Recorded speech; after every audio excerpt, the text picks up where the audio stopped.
Hey viewers, welcome to VL Astrology. Once again, I'm Vanita Lenka. I'm a Vedic astrologer, and today I'm going to be talking about Ketu's ingress in the PurvaPhalguni Nakshatra. This happens from the 6th of July 2025 all the way till 20th April 2026.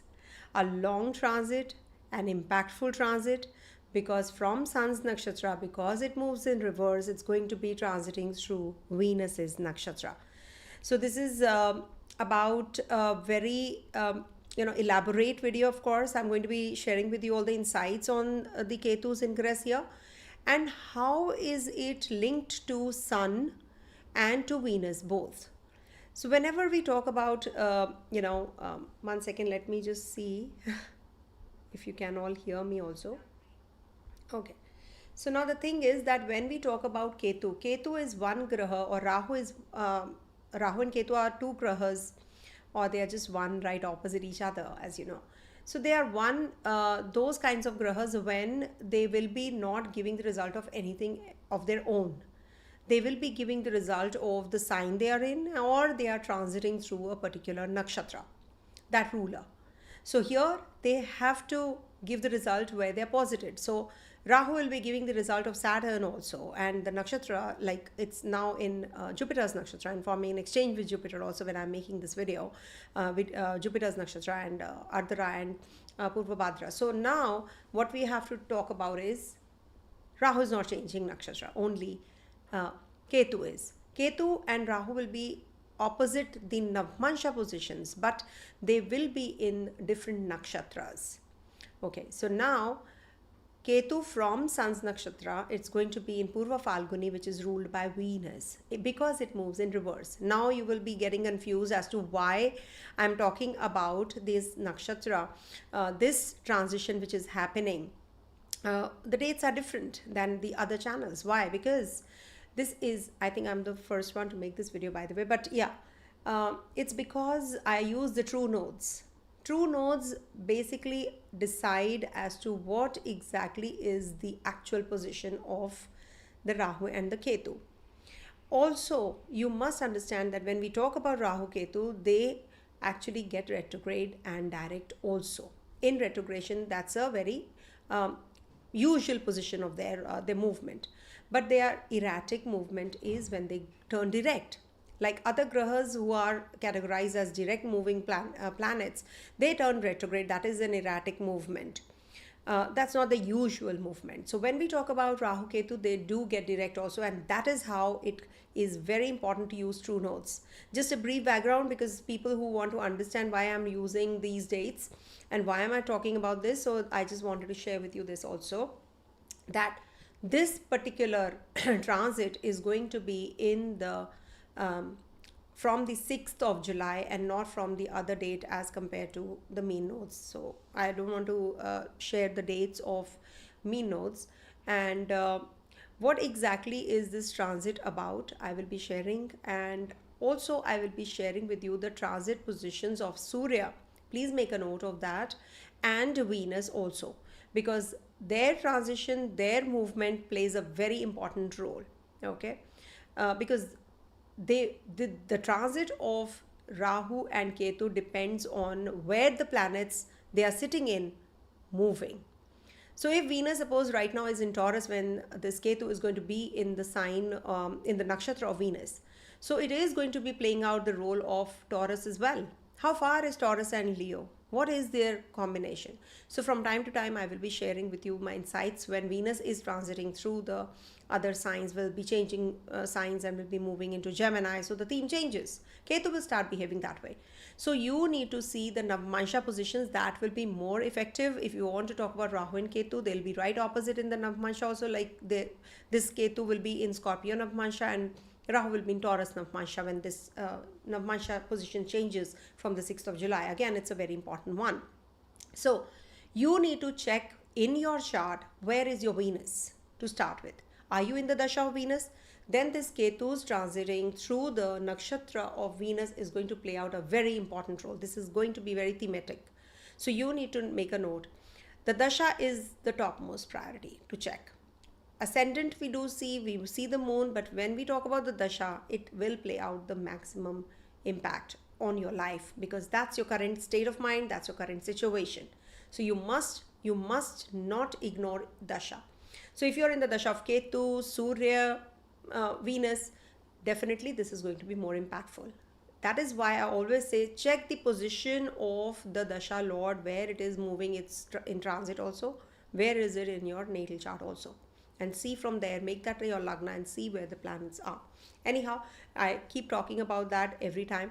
So I'm going to be sharing with you the dates of Surya and Venus. I'll be sharing with you what exactly Ketu in PurvaPhalguni means.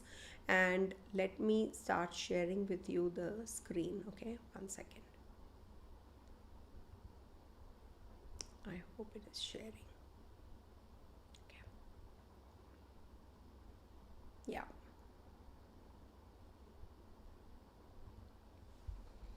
Okay. So this is the solar ingress chart of Surya. Okay. So when Surya is going to be transiting through the different zodiac signs, it's going to be playing out the maximum important role, because Ketu is dependent on Sun. Why? Because Sun is the ruler of this Leo sign where Ketu is. So when Ketu is connecting with Surya, this is about Ketu's karmic lens on ego, authority, visibility, personal power, heart, and leadership. Okay. So this is the major theme which is going to be playing out when we talk about the Ketu and Ketu's ingress here. Okay. Also, we have to see this Sun is the ruler of, Sun is a power, personal power, heart. Sun is also leadership. The Sun is the sign lord of Leo. So wherever the Sun transits each month, Ketu temporarily will be giving the result of that also. Okay. Now, what does it mean every month? The theme, it is about recognition, romance, self-importance. These all will change because these are the themes of Surya. Okay, I think I'm not visible. Let me see why. Okay. 1 second.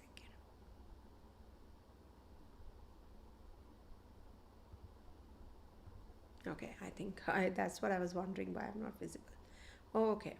So when we talk about the position of Sun, so this is going to be transitioning from different signs starting from Gemini, because when Sun is in Gemini sign, this Ketu is going to be transiting through the PurvaPhalguni-Nakshatra. Okay, but it is in the sign of Leo. Because Ketu's energy is headless, it works through this instinct, intuition, and past life triggers, but it expresses through the Sun's position each month. And some months Ketu's lessons might come through relationships. Sun is also going to be in Libra sign, as you can see, from October 17th. So this is going to be the time period when it will impact your relationship or career or authority when Sun is in Capricorn, or in Cancer sign, it will give you that emotional bent of mind. So that is going to be from July 16th to August 17th. So the ego test of Leo will morph based on where the Sun is shining. Okay, so this is how. Also, when Sun is going to be in Cancer, so emotional dramas might happen, overall global dramas as it is we are feeling. Also remember, when it is in Gemini sign, when Ketu is also going to be in Leo sign and Sun is in Gemini, there are so many air accidents or fire accidents that we have been experiencing. In Cancer, there will be tsunamis, etc. Water related diseases or waterborne diseases we can experience also. So we have to see what is the condition of Sun in a particular zone. In Leo, of course, authorities might just make some important decisions, amplified ego test, fame illusions, peaks, or maybe some leaders might just make some wrong choices and decisions. When it is going to be in Virgo sign, so it is going to be a lot about criticism, but perfectionism also. Health worries overall health worries might just come up when Sun is forming a connection with Ketu to top it all. Okay, till July, of course, 28 July, it is precarious because Mars and Ketu are together. But for sure, this is a perfectionist sun in Virgo. So you can use this time period when in Libra. So your relationship karma, beauty, balance issues that can happen, and overall, people will go through some issues in their relationships also. Then Scorpio, power struggles, intimacy, secrets will be exposed in Sagittarius when it is going to be December 16th. I think you can see this, or should I just, okay, this is better. So you can make a note, and Sagittarius December 16th. So it is going to be the time when you can have some religious crisis or religious belief system crisis, or something to do with your guru disciple on the personal level. You can have some clashes, or you might just find a guru at this time, because Ketu is also a detaching one, and it's also about religious belief system as well. So in Capricorn, it will be about ambition, career, ego, legacy, revelation, revaluation. All that will happen. Then in Aquarius, on February 13th, Sun is going to be. So friendship, social status, rebellion themes might play out. Then from March, it is going to be in Pisces. So faith, surrender, escapism, spiritual growth. Then Aries, it's going to be in the Aries sign, identity crisis or impulsiveness, initiations happen. Okay, these are. So what exactly does it mean? That Ketu is detachment. That is the lesson that is going to play out when it is going to be in Sun sign, Leo sign especially. So of course, henceforth also the theme will play out when it moves into Taurus. Then it moves into Gemini again next year. So it is going to be forming a connection till the month of November, December, when it is going to be, Sun is going to be in Sagittarius. So similar kind of themes will play out. So these shifts can bring month-to-month mood swings globally, leadership scandals, and creative collapses, and celebrity falls, and ego triggers, fame illusions, false love affairs, film industry, glam industry. You will hear some kind of news or during that time. And also observe Sun sign as per your personal chart. Also honor Sun. Surya Namaskar is the key. If you must harmonize by doing Surya Namaskar, Gayatri mantra. These are small remedies that one can perform, easy doable remedies. And also you can also keep writing something or the other, because Ketu is writing also, so that will also help you. And then we come to the Venus. I'll just share with you Venuses. So now Venus is transit from Taurus to next year Taurus also it is going to be. So this is going to be the dates that are there. So it's going to be in Taurus till July 26. So you have to see the condition of your Taurus sign also, because Ketu is in, when Ketu transits through this particular zone of PurvaPhalguni, it is going to be forming a connection with Venus also. So some months Ketu's detachment will feel earthy, grounded when it is in Taurus, Virgo, Capricorn. Other times it will be emotional, intense when it is going to be in Cancer, Pisces. It can be dramatic when it is in Libra, Leo. And Venus will be conjunct malefics and retrograde also. So that is also going to be playing out. The theme is going to be playing out. It's going to be retrograding though in December. So it's combust from 11 December this year to 1st February 2026 for 53 days. So that is also the time when you have to be cautious about your health and your relationships. And do take care of your finances any which ways. Also, I will be taking up the questions after every sign reading. So please do mention whatever you want to know and ask. I will be taking a pause. I'll be answering the questions. Let's make it more interactive.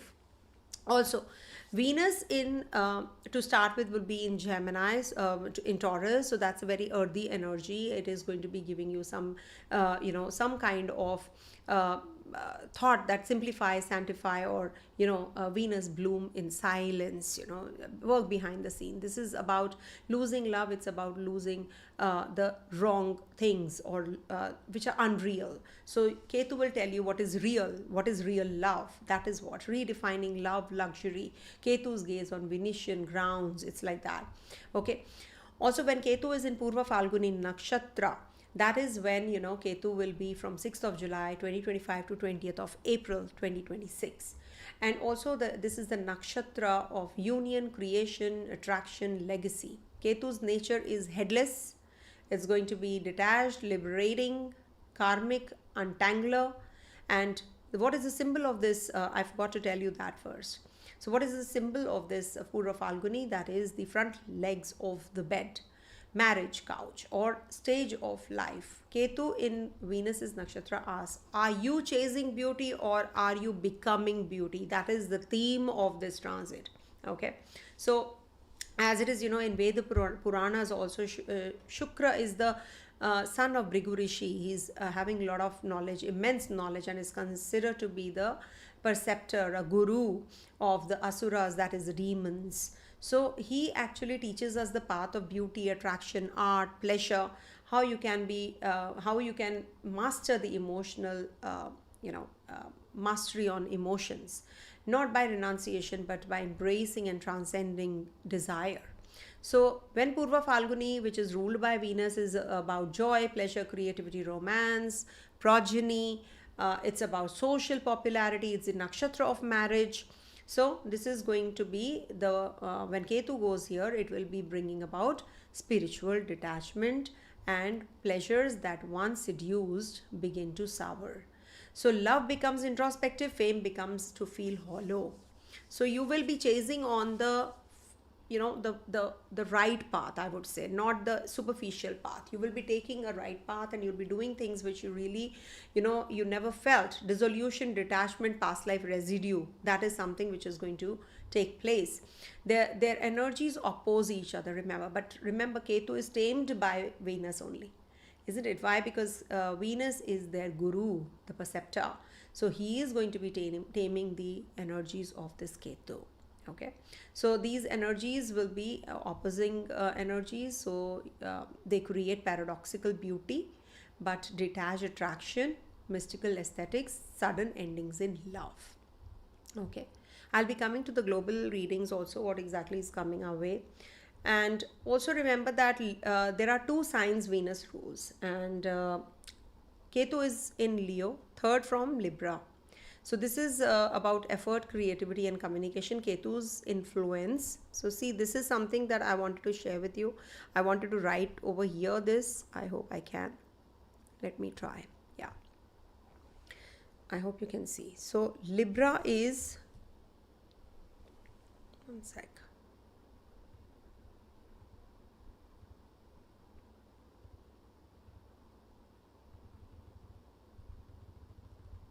Okay.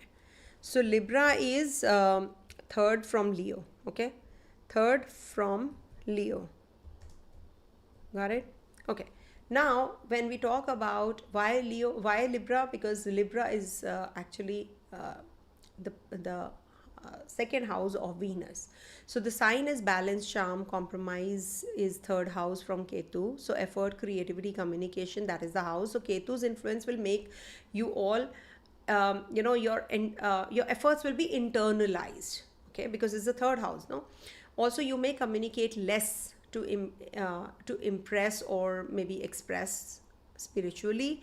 Libra's diplomacy may feel fake to Ketu, so false niceties are dropped. Creative works take on a spiritual or esoteric tone, less beauty, more truth. So this is something which I don't think so anybody will talk about it. One should talk about it. If you are an astrologer, you should know that we have to see the rulership of Venus also, because Venus is the ruler of Purva Falguni, and when it is going to be transiting through this particular zone, Ketu, then it is forming direct connection with Libra, with the Venus and their signs, Taurus and Libra also. Okay, so now those with strong Libra placement might feel disenchanted with superficial relationship, a pull towards solitude or public spaces. In public spaces you will feel away. Artistically also you'll feel pulled away. Deep detachment from social expectations of charm or networking. A shift from pleasing others to expressing truth. Now in Taurus, now what is the Taurus's condition? Now Taurus is the 10th from Ketu, 10th from Leo, that is Ketu. Okay, Ketu in Leo. Okay, Taurus is 10th from Ketu, that is the sign of stability, resources, pleasures, all that, karma, status, profession, that is what, so pleasure is the 10th from Ketu. Now this is something where, Ketu will be more involved in meaningless, will take you away from the meaningless things of material karma. You may question, why the career is in beauty, finance, whether I should take it up or not, your comfort zone. Taurus actually, is one which says that, you have to be very profound detachment from material status. That is what Ketu will be pushing you to. And this is also about minimalism, minimalistic approach towards things, service, sacred finance, withdrawal from validation that comes from wealth or achievement. Okay, so this is what, and also overall theme would be a period of detoxing desires. And Ketu challenges Venus to prove, do you want this for your ego or for your soul? Okay, so this is what. Now coming to, okay, this we'll do little later, I'll write more. Now you see when Venus is going to be transiting, so please make a note of the dates here. Okay, so when Venus is in Cancer, Ketu will be getting emotional codependency. Then then Venus in Leo. Ketu is also in the same sign when Venus transits through Leo. So it's going to be conjunct Ketu also. So this is going to be a karmic climax, illusions in romance, fame issues. Venus will be in Scorpio November 26. So this is the time of obsessive desire, hidden relationship, karmic dead surface, and then spiritualized love when it is in Aquarius or Pisces. Illusions around utopian ideals when Venus is transiting through this. And also in Aries, it's going to be giving you, because it's going to be coming back to the sign of Taurus and Aries also. So this is going to be the one which will say that you can take initiatives and change your perspective about your profession, about your career, about your finances, about your, it's aligned with your dharma. Everything is aligned with dharma. Okay, and globally also, I have seen people will be, there will be shifts from earthy simplicity to flamboyant drama, spiritual minimalism, back to practical luxury as Venus moves sign to sign. Financial mood swings, especially in luxury, jewelry, entertainment, cosmetics. And also there will be some collective values, that what society values will evolve rapidly. It's said that when Ketu is in Venus's Nakshatra, people become very detached from the worldly things. That's the actual gist of this particular transit. Okay, you become detached, you want to grow. Is this desire authentic, or is it another layer of illusion you need to shed? All these questions will be there. Okay, so observe shifts in your desires, in your relationships, spending, aesthetics. What am I doing? Do I really need this? Where am I? What am I attached to? These questions will come up again and again and again. So embrace simplicity. Just be simple. And if a relationship feels fated or magnetic but also chaotic, check if it aligns with your dharma. Do you really want this relationship?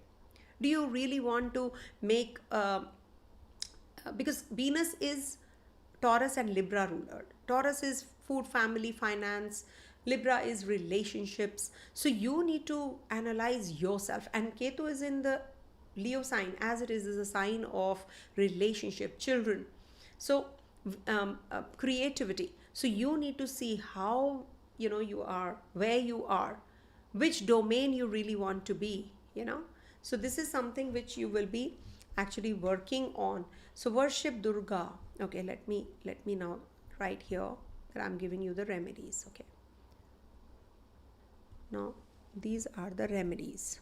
Okay, if we talk about, okay, now what are the remedies? When we talk about remedies, Ketu will give you some uneasiness also, okay, in Leo sign.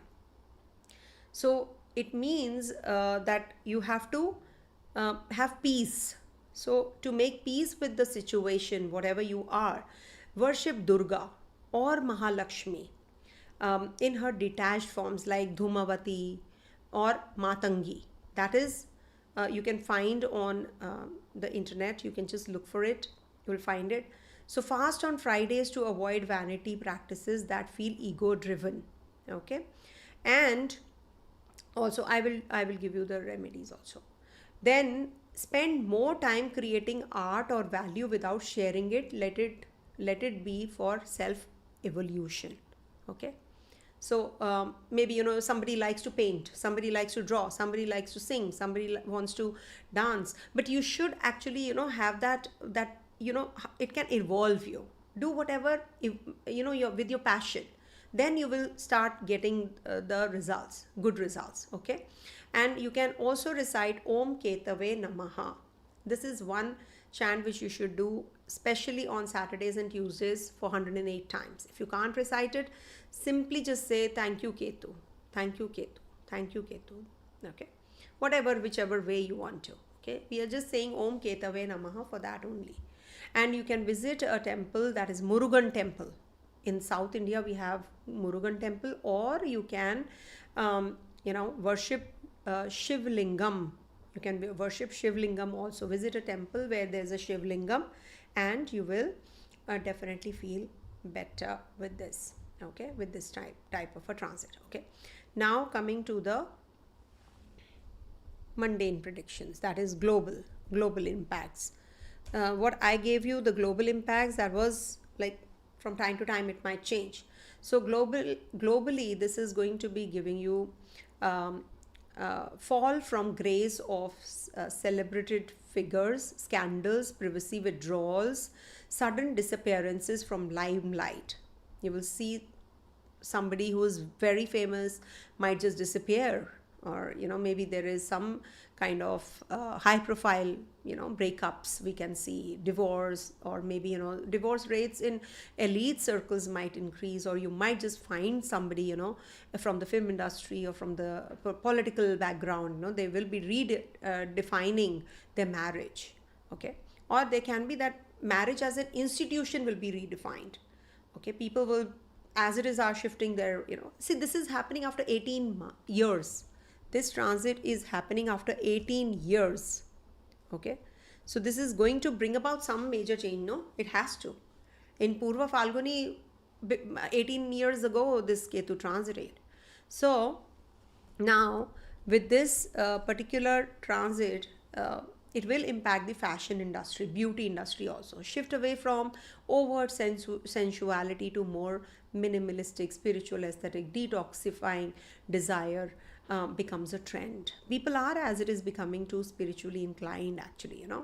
Also, this will be giving you some royal leadership and legacies wise. It will give royal families, dynasties and celebrities or lineages, celebrity lineages may experience a karmic reckoning or step out of the public domains or roles. Okay, sexual politics, LGBT or something like that, the taboo topics will definitely be in limelight now. You will have that control, that power now. Okay, and some themes in and around sexuality will play out even more, and there will be a lot of clarity now. Some old norms will break and new norms will come into play. Okay, so that theme is also going to be playing out. Luxury and fame markets, branding loses its sheen. The bigger brand names will see a fall. Mass culture questions influencer economy, spiritual minimalism trends. So if somebody is having a blend of spirituality and they are doing something else also in and around that, so definitely that particular influencer is going to play out or is going to be in limelight. If you are just not following the spiritual theme, then it can bring about a fall. Okay, so this is what is the theme like, and I wanted to share with you one more thing. One second. Let me see. Okay, so one more thing is that we are going to be, so mantra I have given you. Also fasting on Ekadashi will be good, or on Amavasya. Okay, so this is what. So what is the theme of this particular transit? Basically is the theme, the closing advice and theme is, then we'll move on to the predictions, don't worry. So when the Lord of Love meets the tail of karma, it's not the end of romance, it's the rebirth of meaning. This transit asks you to beautify your inner world, purify your relationship, and let go of artificial validation. Let what's real remain, let what's sacred rise. Ketu in Purva Falguni will strip the makeup of pleasure. It teaches that joy isn't in performance, romance isn't possession, and beauty is not external. This transit is the spiritual test of fame, love, and legacy. Okay, so I hope you all will follow this. And also, I would like to tell you that when this transit is happening, simply just, now in this, I am going to be sharing with you one more thing, that is Tara Chakra. Okay, now coming to the Tara Chakra. Now, as per Tara Chakra, if you are born under Mercury, Jupiter, or you have any prominent grahas in these nakshatras ruled by these, so I'll give you all the names quickly. Yeah, so if you want to if you're born under some particular nakshatra, or if you have any grahas in this, or you're in the dasha of Mercury, Jupiter, so when this transit happens from 6th July to 20th April, if you have any graha in Ashalesha, Jyeshtha, Revati, Punarvasu, Vishakha, Purva, Bhadra, or if you have any graha in Mrikshira, Chitra, Dhanishta, or Lagna, or Dasha Lord, or if you have any graha in these prominent places, then this might give you some health issues. It can, or maybe, I'm not saying that it will. Health, career issues, okay, either or litigation. I think this is little, it can give you litigation, be careful of that, or it can give you some issues in finances, depending on yours, education, it can give you either or these kinds of issues. Or maybe if you are conceiving or you want to conceive, so it can give you complication in conception. Okay, now this is not bad for one thing, that is, it's good for spiritual growth.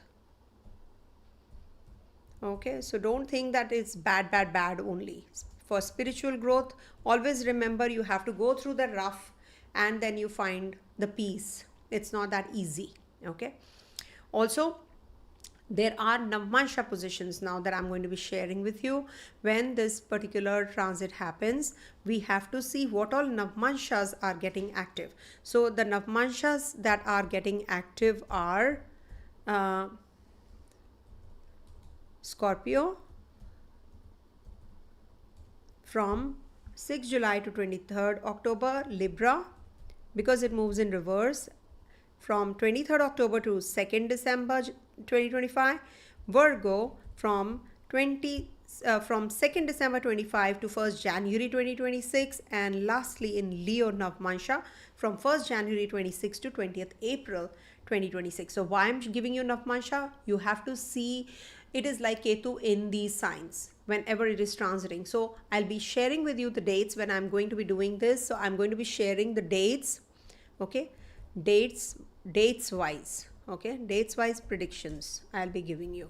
Okay, so that is how it will help you understand that when it is transiting through this particular zone, how is it going to play out. Okay, so let me take the questions first and then we move on to the sign wise readings. Please ask questions. That is why I'm saying it is an interactive session, so let's talk. Okay, ma'am, you're looking great. Bindi looks great too. I'm not wearing the bindi, so sorry. Today I forgot completely because I was having a reading before this and I had so many things on my mind to do. Hi, ma'am, I am Purva Falguni. Will it be bad? I'm worried. Sandhya, you must understand that when you have a Purva Falguni moon or Lagna, so this is going to play out, the theme is going to play out the most. So, ego detox begins basically, whenever it is going to be in this particular zone for you, this Ketu in Purva Falguni. See now which Navamsa is it. Is it in Scorpio Navamsa? Is it in Libra Navamsa? Or you're having Ketu in or Moon or Lagna in Libra, Virgo, Leo? What is it? That particular time period will play out the most. Okay, Sandhya, it is not going to be bad or it's going to be giving you. It is about how you can change yourself towards better minimalistic approach, and you're not going to be getting greedy or greedy. No, then things are going to be really helpful. Okay. Kehul Rathi, hello madam, can you please repeat rice donation remedy on Amavasya? Sure. See, first of all, you have to take rice, uncooked rice, okay? Place them or put them in a vessel, any kind of vessel. It could be maybe a what do you call, a tumbler or whatever you want to place it in, any kind of container. Just place it. It could be any it could be a plastic container, it could be a breakable container, whatever you feel good about, you feel comfortable doing it, just place it. Or if you have a packet, you can simply just keep the packet also of kg rice or 2 kgs or whatever. Then you just put them by your bedside in the night of the new moon, and in the morning just pick it up and donate it. Or if you can't donate it the very same day, simply just start stacking them and then donate it after 2-3 amavasyas or 4 amavasyas. You can just go to the temple or anywhere where you feel, sometimes you're not in India, so it is very difficult to find places where you can donate. You can go to the shelter home, and you can go to any old age home or orphanage. You can just go and donate those uncooked rice, okay, if they are packets or whatever. And if you are, then it actually reaches. That is the main concept. It reaches the right kind of people. It reaches your ancestors. They come to ask for food basically, So you quit your karma with those people when you donate rice. Always remember that. Okay. So I hope it is clear, Kehol. So Balram is asking, my son, Cancer Lagna Mahadasha of Rahu Sun Antradasha. And Rahu Venus in the first house, Sun Moon in the. You want me to read everything and give you the predictions right now, Balram? So it's not possible because I'm taking questions which are very short and very quick. So it's better that you don't ask about so many things. It is very difficult for me to respond, because then you will say Cancer Dasha, and so many things, blah blah blah. But I must tell you, Cancer Dasha, for Cancer people, Rahu Dasha is not that great any which ways, because Rahu and Moon, they are Rahu grasps Moon and Sun. So for Leo and Cancer especially, the Rahu Dasha, Rahu Sun Dasha is not that great. Rahu Venus, okay, so Rahu Venus first house, Sun Moon in the house 11. What will happen? See, when you have Rahu Venus in the first house in the Cancer sign, it is not considered to be good for the health basically. Okay, so let's see. I hope this transit gives you some relief. Lunar Mystic Vidya, namaskaram to you too. Hi madam, can you please let me know about Aquarius? Yes, I will tell you about all the signs in a while. Vrishaba Lagna Kumbha Rashi, my CA final exam is on the 6th July. Will I pass? Don't ask me all this please right now. I can't respond, because for Prashna I have to sit in peace and I have to fix a dedicated day to look at the Prashna. I don't do Prashna like that, because then I have to need that divine grace here. So, okay. Hi ma'am, I'm Leo, ascendant 4th house, Saturn in 6th house, Mars exalted, Moon is in the 5th house. Oh, please, can we talk about this transit? Please, not even a single question for Ketu. Very sad. See, you must also remember Ketu is one graha. See, you when somebody is talking or writing too big, no, that means Mercury is afflicted. You cannot convey in short form. That means there is something wrong with the your Mercury. Okay, so Saturn dasha, definitely when you have a Saturn period, you know, going on, so it brings about some issues in your, it slows you down. It's, you will start signing also very slowly. You will start, if you have to write a check, you will write very slowly. If you have to write something, you will write very slowly. You'll walk slowly, you'll eat slowly, you'll sleep very little. So that is what is Saturn dasha about. So that is something which, you know, you have to see for yourself. And how well placed is Saturn. Suppose it's Libra, so Saturn is a yoga karagraha, well placed, 7th house, 1st house, so it's not bad. GK or Rohini, Moon, Jupiter, Mahadasha, Saturn, Antardasha. Sorry about this right now. Taurus people, you know, are already going through a lot because of the, you know, of Rahu in the Kendra also. So, okay, so yeah. Ketu question. I have noticed many dogs being affected health wise. Is there a small remedy we can do for them? Okay, so when you have some issues, okay. Now we are coming to the right questions. So Lunar Mystic Vidya is asking a very beautiful question that whenever, see, right now the problem is that Ketu and Mars are together in Leo sign. So this, if this is impacting the dogs or the dog community the most, and also the dog lovers are also getting impacted because people are haters also, you know, towards them. That hatred is also getting too much. So that is something that, you know, you can, when we talk about Ketu Mars conjunction, so the best is Om Ketuvai Namaha chants. You should recite or you should play that so that they get, see, we need the speedy healing for them. We cannot avert some problem, but we can simply just help the problem to minimize, or we can heal that problem. So recite Om Ketuvai Namaha, Durga chants. Also you can give them some you know, water, liquids more. If you can just give them liquids or potions, herbs, ashwagandha, you can mix it and give them ashwagandha, or you can give them some herbs which help their immunity system to get better.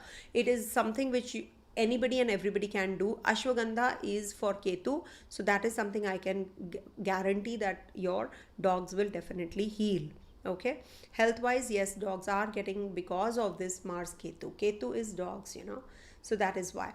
And also in Sun's nakshatra, Ketu was in Sun sign, so once it moves into Venus's nakshatra, things will automatically mellow down, and post 19th July onwards, things will start getting better and better and better.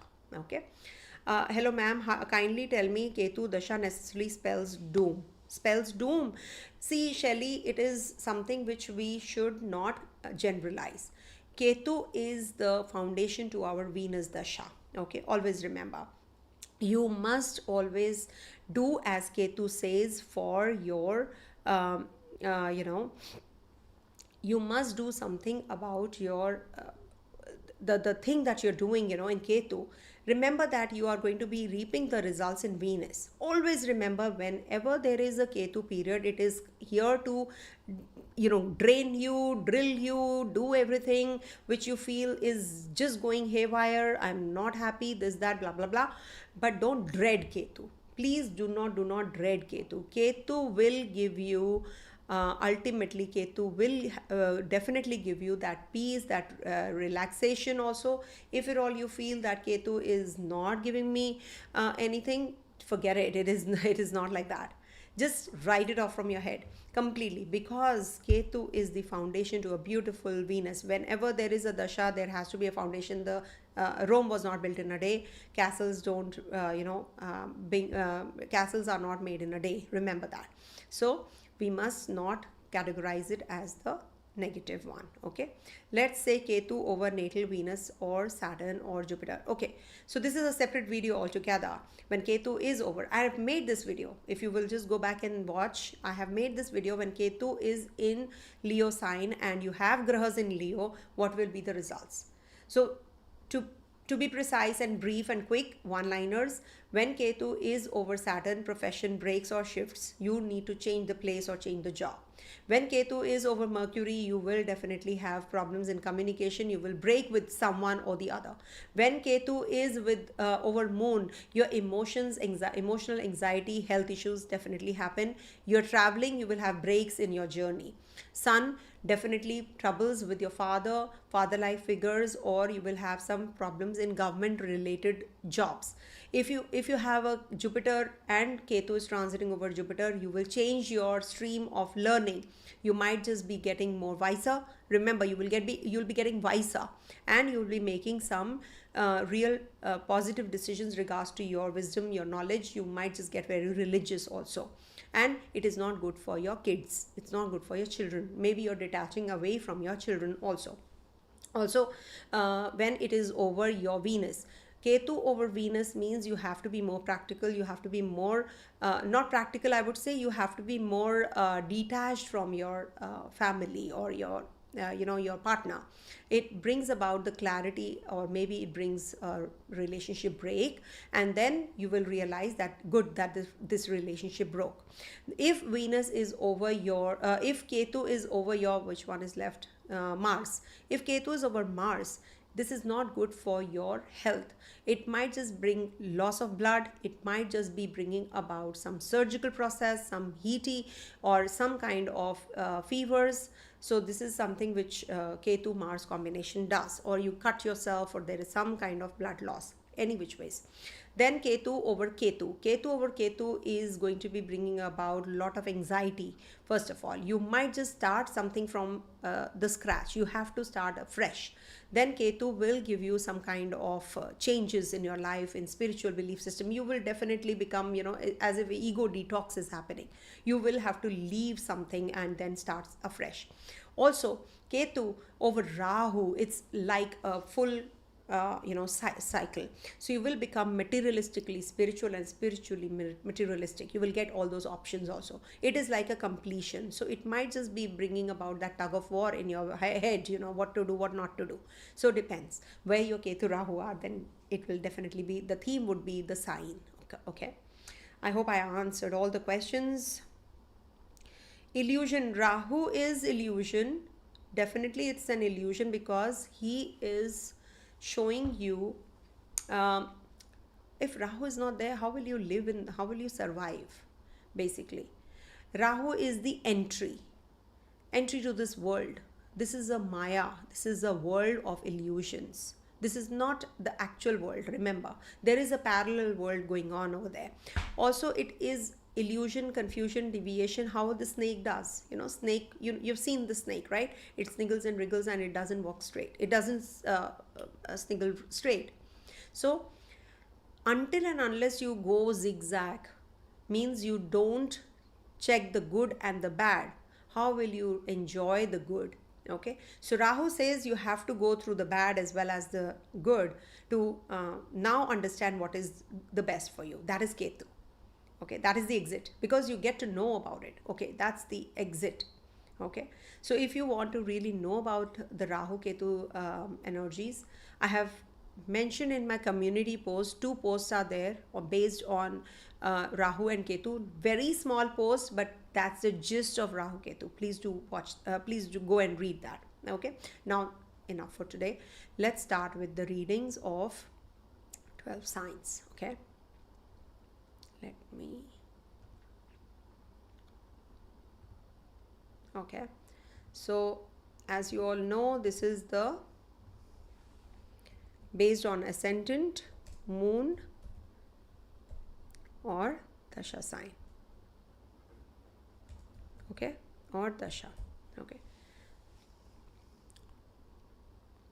so as you all know, ascendant, moon, dasha I always take. So this is for Aries first. So now after this I will be taking up questions next for Aries only. Okay, if you have any questions, please do let me know. I don't mind answering. Today I've answered many questions, as you all know, so I don't mind answering questions. That's not a problem. See, now you have to see where Ketu is transiting. Ketu is transiting your 5th house any which ways. It is from a long time. Now here it is going to be in Venus's nakshatra, which is the ruler of your second house, seventh house, and in the Leo sign, which is the ruler of your which is Sun, and Sun is going to be transiting so many houses. So now Ketu in the fifth house is going to bring about detachment from children. You might change the sphere of your education. There can be a new job proposal that you can get because it's the 8th house from the 10th. So you might just get a job, but this might just bring about break in your love relationship, or maybe some ex-partner might come back to you and this might create issues. So you have to be watchful that do not at any cost get carried away and get swayed away by the partner's sugar coated talks. It might just bring about some issues definitely in your life related to the relationship. So you have to be very careful about that. And also it is time to let go of your expectations. Do not expect a lot. Be more creative. Learn something, during this time period when it is in Venus's nakshatra. Learn something. Do not get carried away by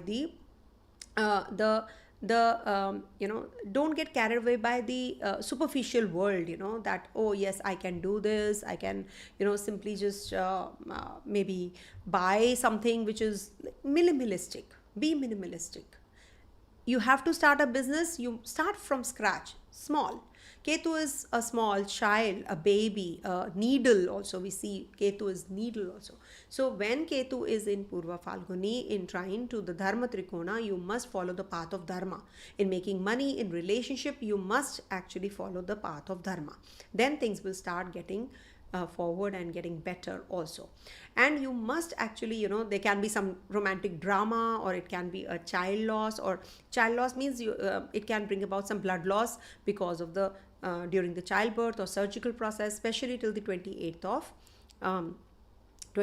of July. This is a little tough period because your Lagnesh is also conjunct Ketu.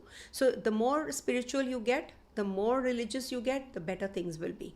Now there are dates which you have to make a note of.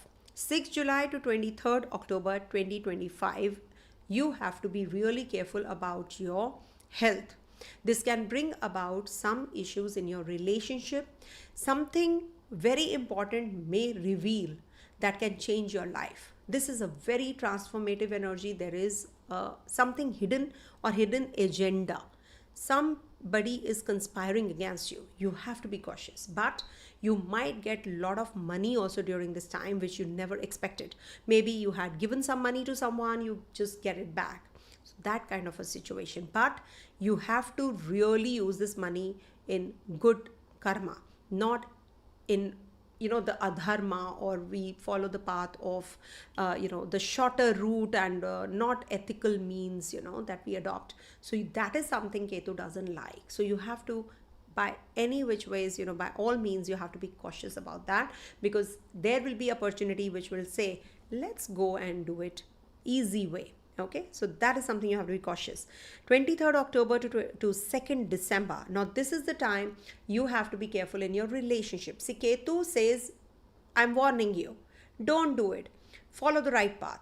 Maybe you start a business from a very small scale and you just, not getting the returns quickly. So this might be the phase when you feel little uneasy in your business, in your relationship, or if you're solo, you feel detached. Even if you're with someone, you feel detached. So that is something which can happen when Ketu is going to be in the Libra Navamsa. Then Ketu will be in Virgo Navamsa 2nd December to this year to 1st January 2026. Now this is the time you have to take care of your health. Do not get carried away in your loans. This can bring about some travels which can be little you might just have to take a just a detour, or maybe you have to cut short your journey. This can be the time you start some herbal medicines, or you take up some Ayurveda, just a different stream or line of treatment. That is also quite likely.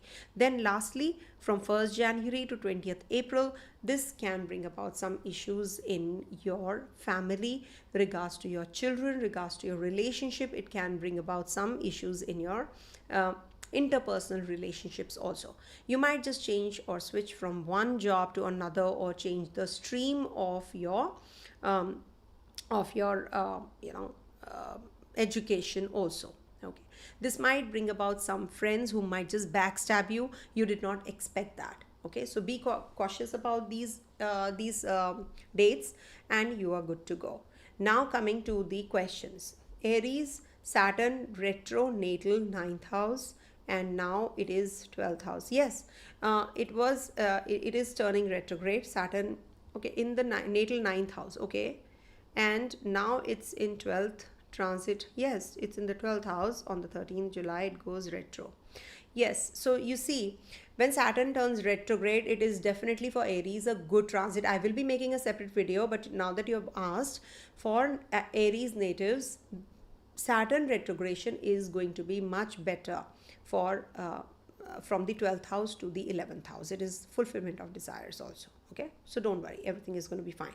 Anna is asking, ma'am, can you please tell about Ketu transiting over Uppad Lagna?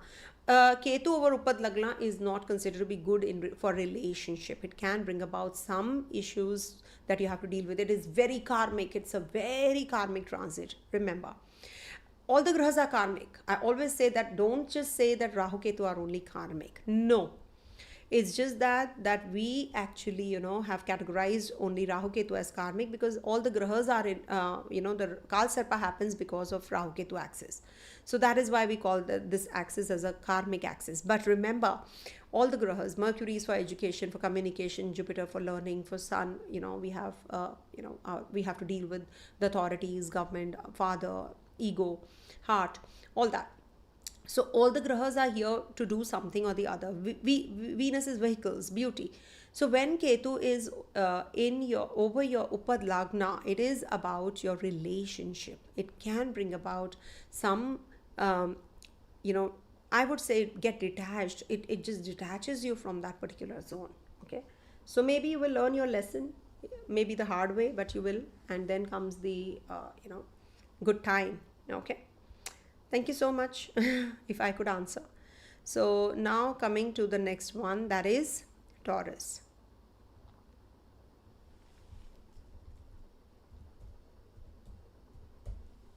Okay. So can I take a little break, short break, because I have been just talking. One sec.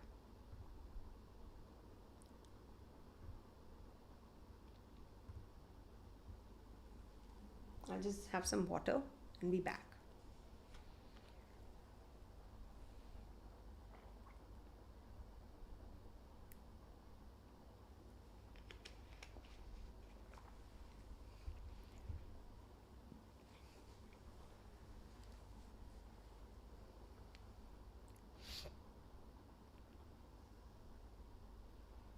All right. So for Taurus natives, this transit of Ketu in PurvaPhalguni-Nakshatra will be happening from the 6th of July 2025 to 20th April 2026. It's happening in your 4th house. And I have given the dates in the beginning part where you can just go and refer to Sun's transit and to Venus's transit. When Venus is transiting other houses, how Ketu is going to play out. When Sun is transiting different houses, how is it going to play out? So you can just refer to that. Now, when Ketu is in PurvaPhalguni-Nakshatra, the theme that is going to play out is that you might just have emotional withdrawal from your family comforts. Spiritual house cleaning. Don't redecorate, meditate. Okay, that's the theme. Now Ketu's Nakshatra's dispositor lord is Venus, which rules the 1st and the 6th houses. So Ketu says what? Do things related to yourself. You need solo time. This is the time to detox. This is the time to spend something on yourself. Maybe go for a spa treatment often, go for a detox treatment, or take some Ayurvedic medicines. Heal yourself. Ketu says heal yourself, and do not chase anything. Don't chase beauty, become beauty. That is what the theme says, right? The title says so. It means that if you want to grow in your life, you need to work on yourself, internal you. Now Ketu says internalization. Suppose you want to buy a vehicle, you're just having that desire, but maybe suddenly you will start feeling, why do I need it? Those types of questions will come in. Why do I need to go overseas and study there? Or I need to start a business. Why should I go and do it? Why should I get into a litigation? Why should I go in for this? Why should I go in for that? Those kinds of question marks happen when Ketu starts. Suddenly you will change. You start feeling, I don't think so I need to do this. I don't think so I need this. You will start changing. Suddenly you will start changing. So that is what Ketu in Purva Falguni does. It detaches you. It says, no, I don't need to be, more into the worldly things. It just detaches you from that, bulky, It is like that graha. And also it is going to be transiting through 4 Navamsas. Now when it is transiting through the Scorpio Navamsa from 6th July to 23rd October, that's your 7th house. So this is the time when you feel more karmically attached or detached from your partner, from your relationship. You will get to see the right kind of right face of your partner also. You will see that, yeah, this is what, I think this person is like that, So when the desire meets detachment, that is what is, you have to have a simple and a very grounded approach in relationship, then it is going to work. Don't expect too much from your relationships also, okay? It's not just your spousal relationship or your romantic relationship I'm talking. It's about the other relationships also, all sorts of relationship apart from your your partner also, So karmic romantic separation is likely.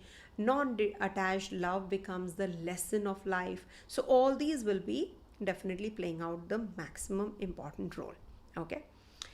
Then in Libra, 23rd October to December 2nd, now this is the 6th house energy which is going to play out. Now this is something which will say step back from toxic work cycles. You might just change the job, you might just leave the job, you might just get a very different kind of a job where there is a very maybe something to do with healing others, or maybe you're just healing and soothing through words. Sometimes it so happens it is like helping others. That kind of a job you might just get into during this time. So let go of the need to win during this time. Do not get into any kind of litigation. Don't take loans.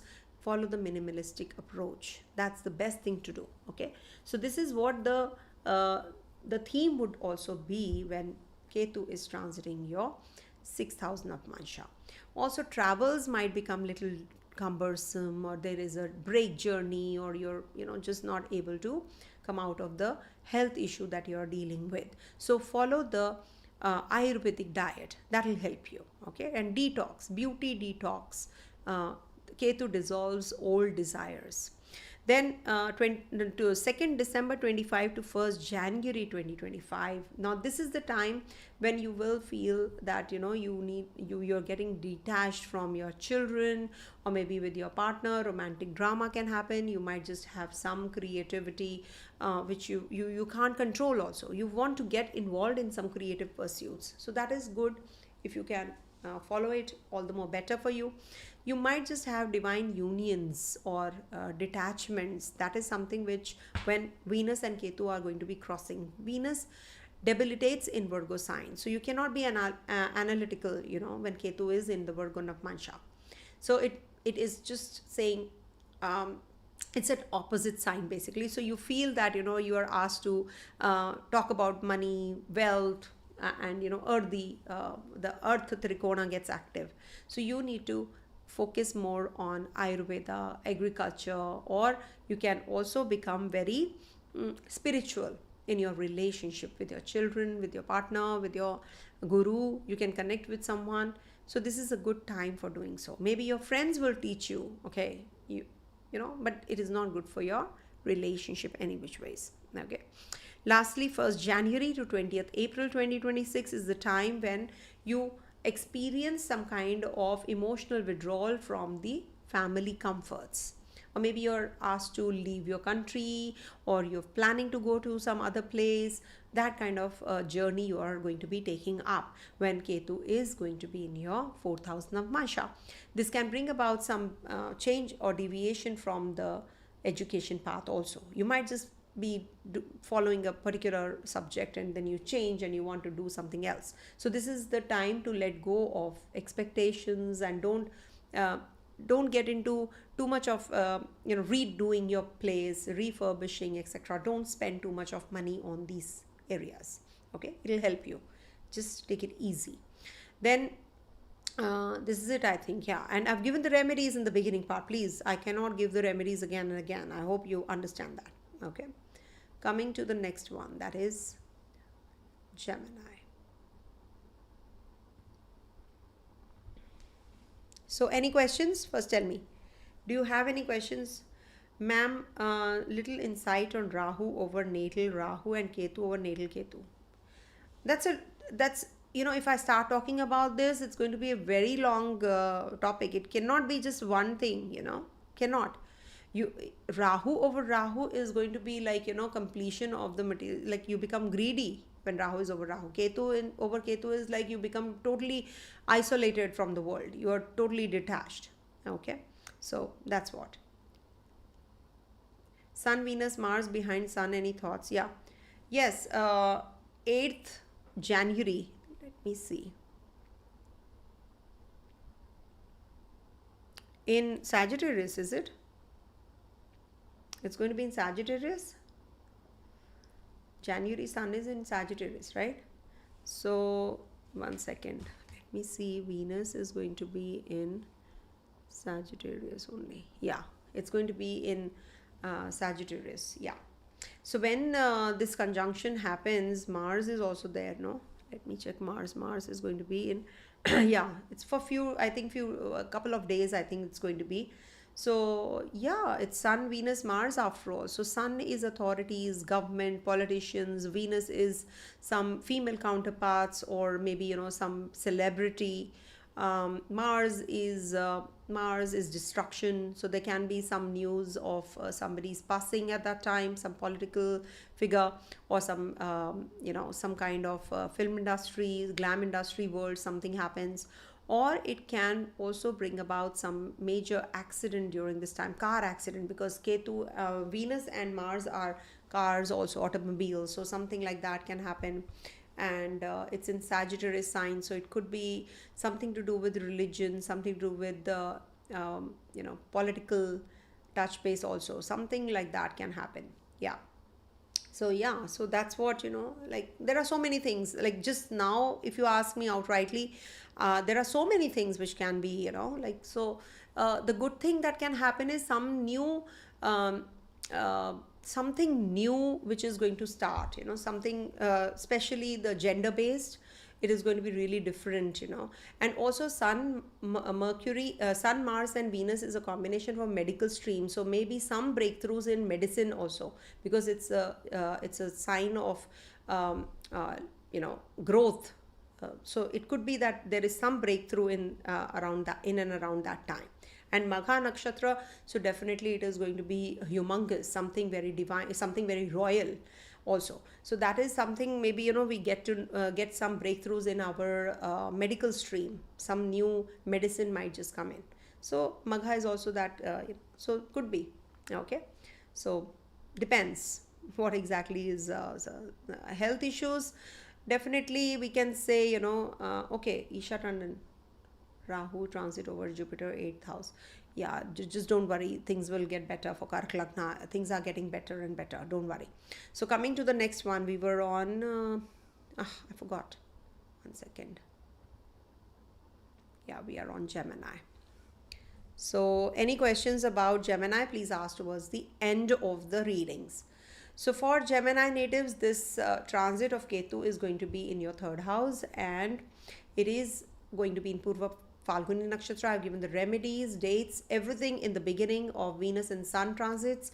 That will also play out the maximum important role when Sun is transiting through other houses, Venus is transiting, then Venus will be conjunct, then Sun will be conjunct this zone in Leo sign. So all those will also be important videos that I'll be making from time to time.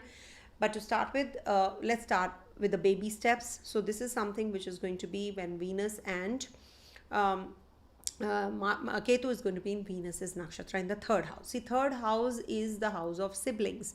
Third house is the house of social media. So this might just lose appeal. Maybe in inner voice over external validation, let others perform, that kind of a situation, because Ketu works behind the scenes and not in the limelight.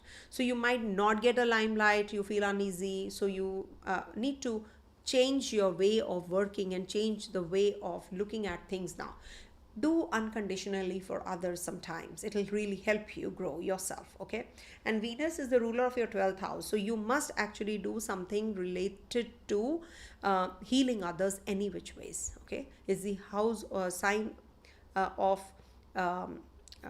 finance, family, food. So donate food items to the hospitals. It's a very good remedy. I just came up with it. So just try giving it. And also with kids, maybe with your children, maybe your children might just be having some issues with their own friends, or maybe you yourself have some issues to deal with in your relationships, ex relationship, or some kind of people you'll be mixing around with that can create some troublemakers you can meet during this time. So it's better that you communicate less and do things in a different way, in an isolated way, better, okay? Don't talk too much.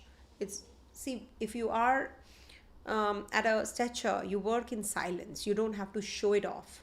Nowadays it's a show business. That is why things have become like this. I never advertise, I never do all this. Now again, people will start saying that you talk about yourself, you're all over yourself, about yourself. No, it is not at all like that. How to tell you? If I was, I would have been advertising, I would have been doing things which others do.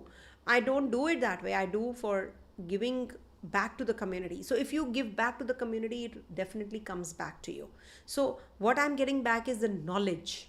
When I'm imparting knowledge, I'm getting double the knowledge, because you people are teaching me. When you ask questions, you're teaching me instead, okay? So the questions should be related to the particular sign which I'll be catering to towards the end of that particular sign, okay? This is something which I'm going to be doing in every video from now on.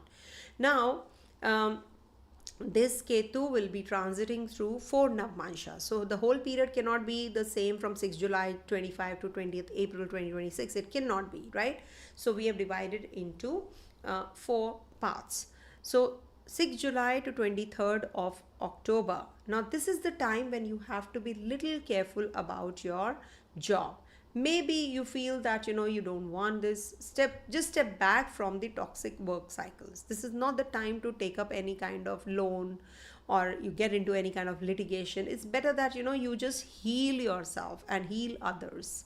This is a phase of laying low. Not laying low, just switch off yourself. No, do things in silence, work behind the scenes. This is the time when you can have some issues to deal with while traveling. There can be break journey, or maybe there is somebody in the hospital you have to look after.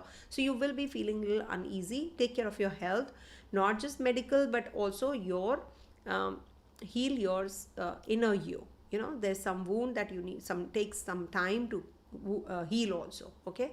Let go the need to win during this time, okay? And this is also not the time for investments. Not a good time period for investments also. Then 23rd October to 2nd December 2025 is the time when you might just have some issues in your relationship. You started a relationship, but it ended abruptly, or the ex-partner came back to you, and then you were just all gaga and all over, and then you realize that this person is not the right kind of a person, or it just doesn't, this person doesn't meet my mental setup or the questions that I have in my mind. So that kind of a phase you can go through. Also, it can bring about some romantic dramas or some kind of creative control, time to let go of expectations. Children might just be leaving you and going to the overseas place or somewhere else, or you might just change your way of learning. You might just change the path of learning also, education, or maybe you're doing something. You suppose you are an astrologer, now you want to learn Vastu, you want to learn numerology, you want to learn tarot, things like that. Okay, during this time period it can so happen. Then 2nd December 25 to the 1st January 2026 is another time period when you do feel that you're emotionally detached from your mother, from your family. You're just away from them, disconnected, or maybe you're going and living somewhere else, away from your family, your comfort zone. You're feeling little uneasy because of that. So you need to see all of that when that you have a balance maintained. You must actually help them. You must be by their side, even if you're away, you're working somewhere else and your family is living somewhere else.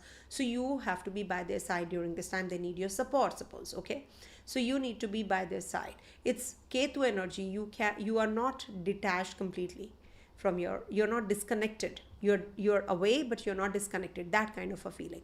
You're redoing your plays, but you feel that there is, I must follow the minimalistic approach. I don't want to spend so much money. Why? Why am I here? What am I doing? It's not like I need just limited kind of funds. I need limited kind of place. I need limited, everything is limited or minimalistic approach. People are living lavishly also. No, I'm not saying that they won't or they are not. But it's better that you save the resources right now. That is something which you have to work on with this Ketu's ingress in PurvaPhalguni. Then Ketu will be over. This is a Vargotama Ketu now. When Ketu is going to be in Leo Navamsa also. That's happening from 1st January 26 to 20th April 2026. Now this is important. Okay. When Ketu is going to be Vargotama.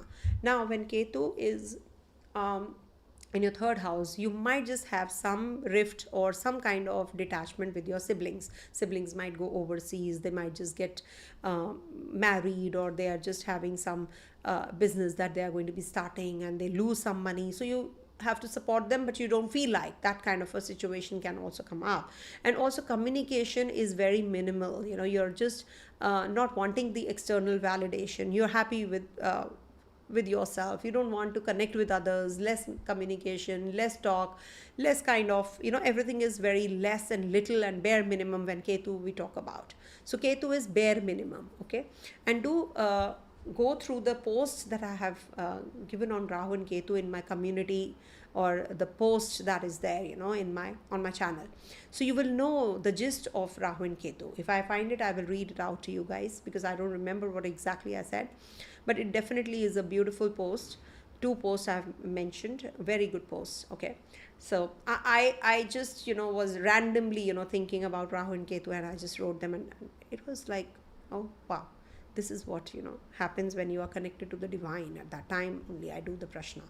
So this is what is this transit about, and you should heal yourself when Ketu is in PurvaPhalguni. Just do not at any cost get carried away. Let go of glamour, let go of attachments. Be detached and divine unions. Think of that. This is what this PurvaPhalguni transit is going to be giving you. Redefine love, redefine luxury, redefine everything, your relationships, your money, your family values. Redefine.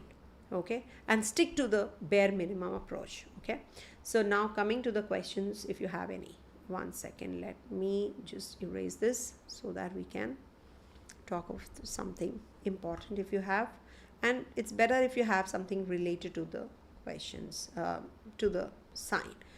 So how can I read the horoscope with planets in the 1st house, Libra ascendant with Mercury, Jupiter? See, first of all, you must understand, Annabelle, whenever you are having a particular rising sign and you have many grahas, you should see the lagna degrees. You should see the ascendant degrees, which planet is forming a close vicinity connection with that lagna degree. Suppose here, if you will see right now, if you see the chart in front of you, ascendant has Jupiter and Sun. Now ascendant is at 1 degree, so which is closer? Jupiter. So Jupiter will, and any graha which is transiting over this degree of Lagna, Jupiter or Sun, one by one. Suppose Saturn is transiting over Jupiter, 11 degrees 57 minutes, 11 degrees or 12 degrees. So it's on Jupiter. So that is when it will give the maximum results. It said that it's 5 degrees plus minus when we talk about bigger grahas. So we have to see which graha is actually the closest to the Lagna degrees. Also, if you have watched my short video on the dasha at the time of birth, go 5 dashas in reverse, including that dasha. You definitely will be having the theme of that graha playing out in this life. Suppose you're born in Jupiter Mahadasha. So you just go back 1, 2, 3, 4, 5. So which dasha comes in? Moon dasha. Sorry, 1, 2, 3, 4, 5. Sun dasha. So the 5th dasha from the dasha of at the time of birth will play out the maximum important role in your life. That is the theme. Sun, where is your sun? So that is something which I have done long time back. Annabelle, you should check which is the, so for Libra, you must see the degrees of these grahas. They will play out the most important role. And then go to the other. They will also be obviously playing the role, but the most role would be the Lagna as well as the planet who's in the closest degree. Jai Jagannath, I'm Sagittarius ascendant and my Ketu is in the 9th house, Leo, Magha Nakshatra, Venus. So see, now you have Magha Nakshatra will be playing out after 20th of April 2026 when Ketu is in its own Nakshatra. So that is when you will be experiencing the maximum results. But Magha transit is good. This Venus's transit is good because it is the 12th Nakshatra from 9th Nakshatra from Venus. So it is a good transit for you. Okay, Venus Mahadasha started 6 months. So it's good. It is very good. Don't worry about it. Okay, because you have a Ketu in Leo sign. Okay, so it's good. Don't worry. Thank you so much for your devotion and service to the Jyotisha community. Thank you, Lunar Mystic Vidya. Thank you so much. It's not me, it's all you people who are helping me do what I'm doing. Okay, remember that. So can I have a water break, please? Sorry, these are live sessions, so I'll be doing a separate section where I'll be posting all the grahas, all the grahas readings separately also. Don't worry. So let me see. Just water break.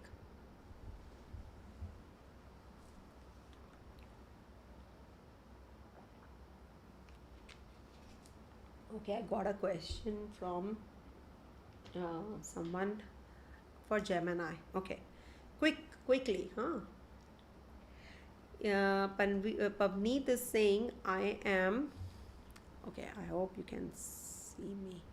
Okay, so Pavneet is saying, I'm Gemini ascendant going through the dasha of Rahu Ketu. Okay, 410. Oh, okay, 410 axis, Mercury and Jupiter in the 7th house, finding matches for marriage but no success. See, you are in, first of all, the dasha of Rahu. Rahu and Ketu dasha is not that good. Even if you meet someone, it is not going to be a good match. Always remember, whenever you have so you had a return just before this was your Rahu Ketu return also, or it was inverse return, I don't know, but it is Rahu in the 4th house or Ketu in the 4th house, I don't know, but if it was Ketu in the 4th house and Rahu in the 10th, so it definitely is the Rahu Ketu return for you. So Rahu Ketu return must have given you some issues at the workplace also, and you must have changed your house also. So now with this marriage matchmaking thing which is going on, wait till Ketu gets over. Rahu Venus will give you a match. Don't worry. So I think that much you can wait. It's not going to be that long. Coming to the next one, that is Cancer.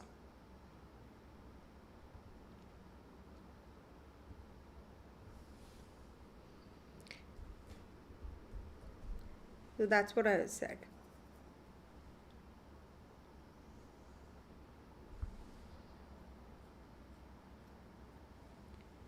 Okay. The thumbnail is wrong. Okay. So now with this transit of Ketu in the PurvaPhalguni-Nakshatra, we have in the 2nd house. Okay. Now, with this Ketu transiting through the second house, Purva Falguni, you please refer to the dates when Venus is going to be transiting through the different signs, and Sun also will be transiting. That is the theme which is going to be playing out, because Ketu will be giving the results of Leo as well as Venus also. Okay. So we have to see the condition of that I've given, and I've given the remedies also in the beginning. Please do refer. Okay. Now with Ketu in the second house, what does it do? Second house is food, family, finance, isn't it? So you're more obsessed about your family values now. So you have to draw a line. Okay. It can give you some issues with your family, or wealth, possession, obsession will dissolve. Speak less, mean more. Simplicity in wealth is required. Okay. Now, if you think that you are going to be doing things yourself, you're going to be doing, really well in your life. So you need to really follow the right path, first of all, with Ketu. Because Rahu is going to be in the 8th house when Ketu is in the 2nd. So you need to take care of your eating habits if you really want good digestion. Because Rahu is in the 8th. So it will give you some complication in your stomach region. And with Purva Falguni, this is one nakshatra which will give you too much of obsession towards something. So whenever there is this nakshatra of Purva Falguni getting active, so you really think that it is going to be, it is going to be making you obsessed by that particular thing that it is going to be. So this is going to be giving you obsession about your food habits or your family values. Okay. So this is what you have to be cautious about. And also it is about let go of trying to please others. Okay. Don't try to please others during this time period. Also, don't ask for validation. If you ask for validation, you will definitely not get that kind of response from others. Okay. Now, Ketu is also going to be giving you some dental issues here. It is going to be giving you some dental issues. It can give you some loss in money, finances, investments also. So be careful about it. Maybe you are thinking of purchasing property. It is not a good time period. You will land up spending too much money, and you will get a very small house, or a house that you thought that is going to be, it's totally different than your imagination. You never thought that, but it is going to be a shocker. It is not going to be a very beautiful shock, but it is going to be really a nightmarish kind of a thing. You thought that, oh, this house is, see, I'm not trying to scare you, but I'm trying to forewarn you. Okay. But it definitely will make you really very spiritual. You are going to be now getting to know the right things, what you should be following in life. Okay. Where to spend money, how to spend money. You will get to know where I should park my funds. So that is something this Ketu will be giving you when it is going to be in your second house. Follow the right path. It says, follow the right path and I will give you in abundance. Okay. Now, the whole transit cannot be the same. So I have divided into 4 parts because it is moving into 4 Navamsas. Okay. This Ketu. Tara Chakra also I have mentioned. If you are born under, or you have any prominent grahas in, the nakshatra of Mercury, Jupiter and Mars. So this is going to be a little tough for you. Now with Ketu transiting through the first Navamsa, that is 6 July to the 23rd of October. Now this is something which will give you that detaching energies with your children, with your relationship. You will have some dramas that you can have with your own people, or it can give you some new romantic pleasures also. It can give you romantic pleasures, but you will have that kind of a harmony where you feel that it is not a superficial kind of a harmony. You're going to be having some psychological merging more as compared to the physical merging. Okay, so that way it is good. And then it is going to be in your 4th house Navamsa. But when it is in the 5th house Navamsa, you must actually learn some mantras. That is something which will give you that kind of deeper learning, deeper meaning to life also. Okay. Then we have in your 23rd October to 2nd December, it is going to be in your 4th house. The fourth house Navamsa says emotional withdrawal from family comfort, spiritual house cleaning. Don't redecorate or meditate during. It's better that you meditate during this time. Don't get overwhelmed about the situation that, oh, let me put this also in my house, let me decorate it this way, that way. All those things can happen that you just do, and then it is it just doesn't work that way. Okay, you expected that house should look this way, but it doesn't happen that way, so the way you wish to. So then it can be a spoiler, or it can be a real heartbreaking thing that can happen. Okay, so you need to be careful about that as well. Then also it can bring about some health issues to your mom, so take care of that. Leaving the country is also quite likely, that you leave the country and go to some other place. That is also quite possible. Also, this is going to be the time when you might just have some some kind of changes which you're going to be making in your education. You're learning something else also apart from what you're learning. Maybe you're learning some philosophical subjects. It can happen. Okay, also there is a possibility of let me tell you, it can bring about from the 2nd December 25 to 1st January 2026 is the time when you might just be having some cold relationships, detaching energies from with your siblings, with your neighbors, with your friends. You can have some issues, or with your co-workers. You're traveling and the travels are breaking, or maybe you have break journeys. You're not able to have a smooth journey. Road journey especially is seen from the 3rd house, so it can bring about that kind of a energy also.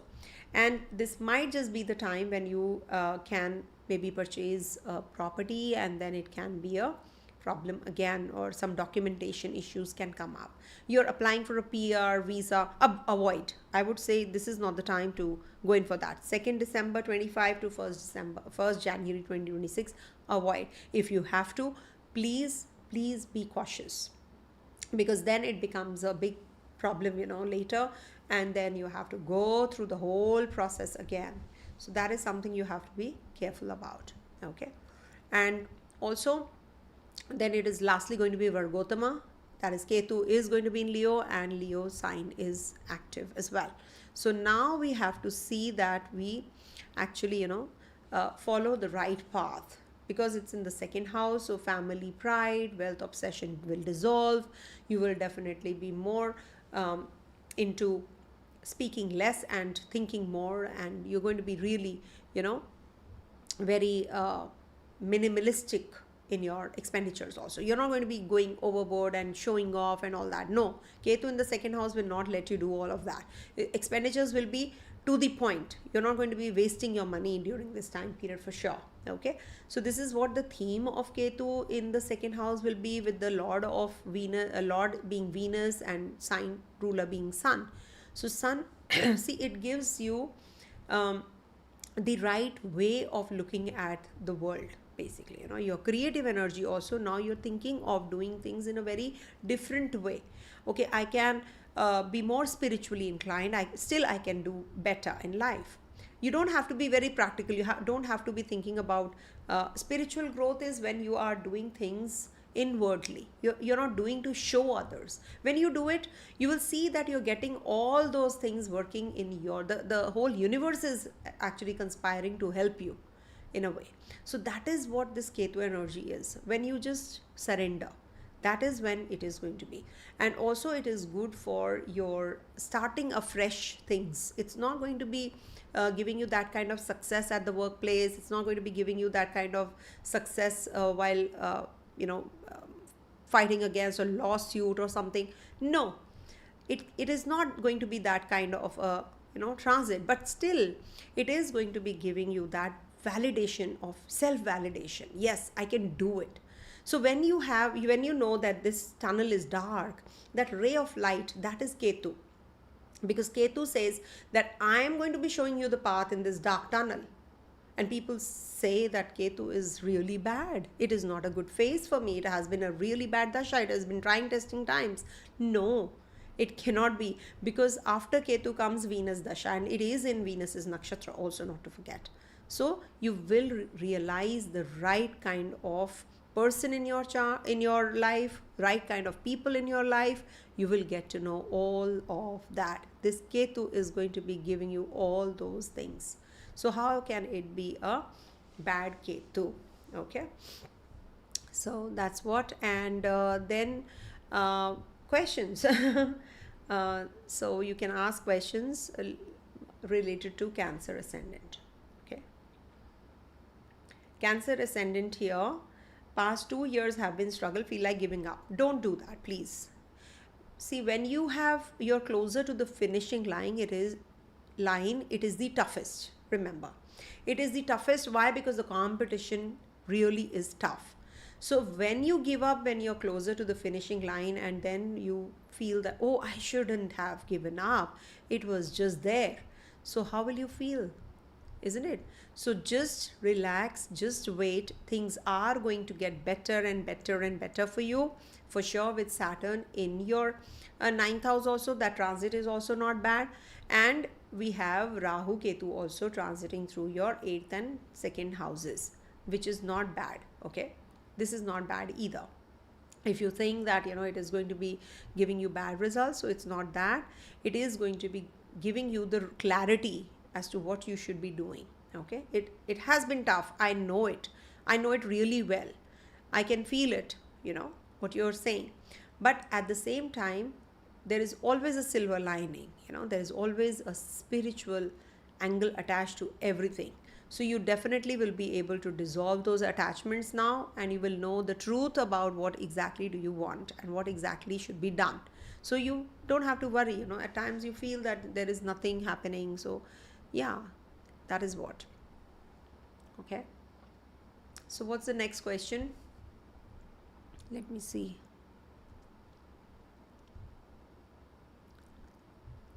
One second.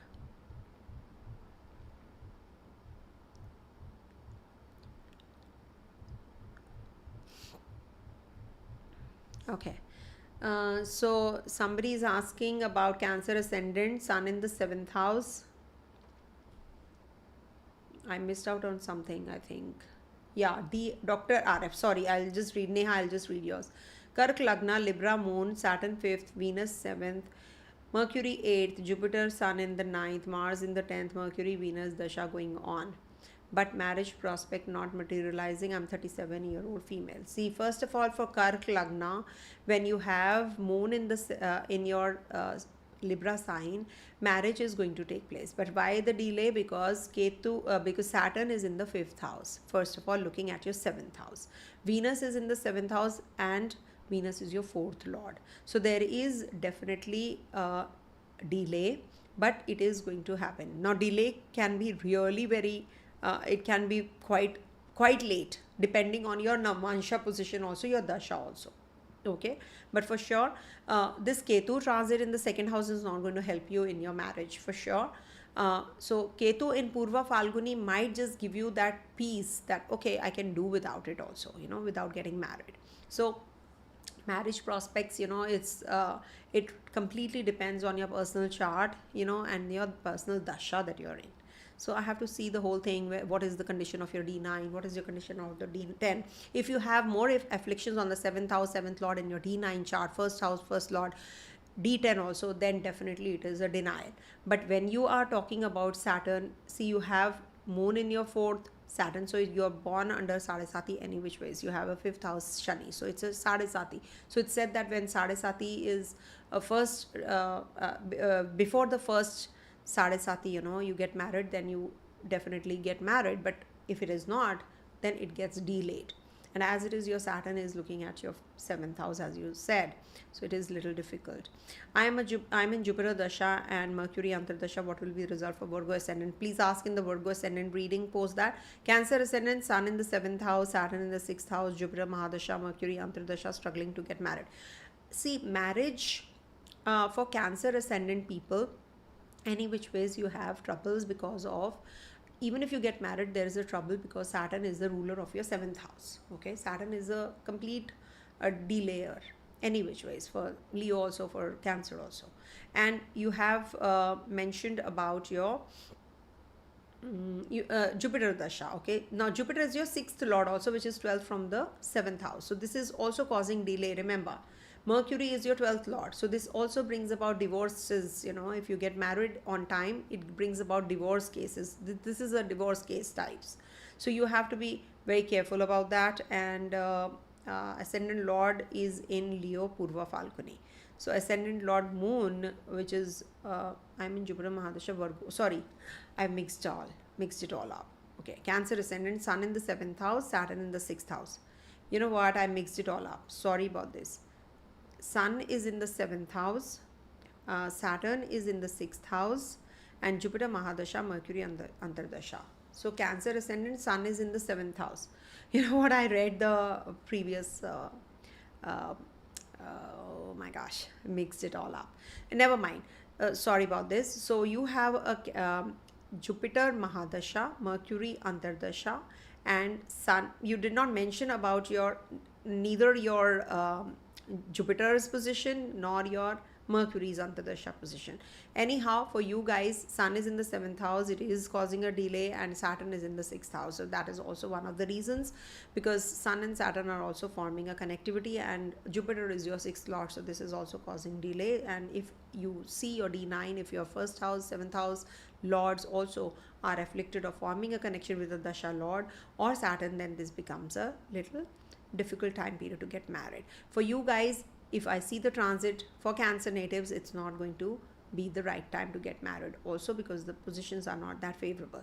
Isha Tandon says Kark Lagna Pisces moon going through Ketu Mahadasha, Rahu transit over Jupiter. Okay, so Rahu is in that means Rahu transit over Jupiter in the 8th house, right? Yeah.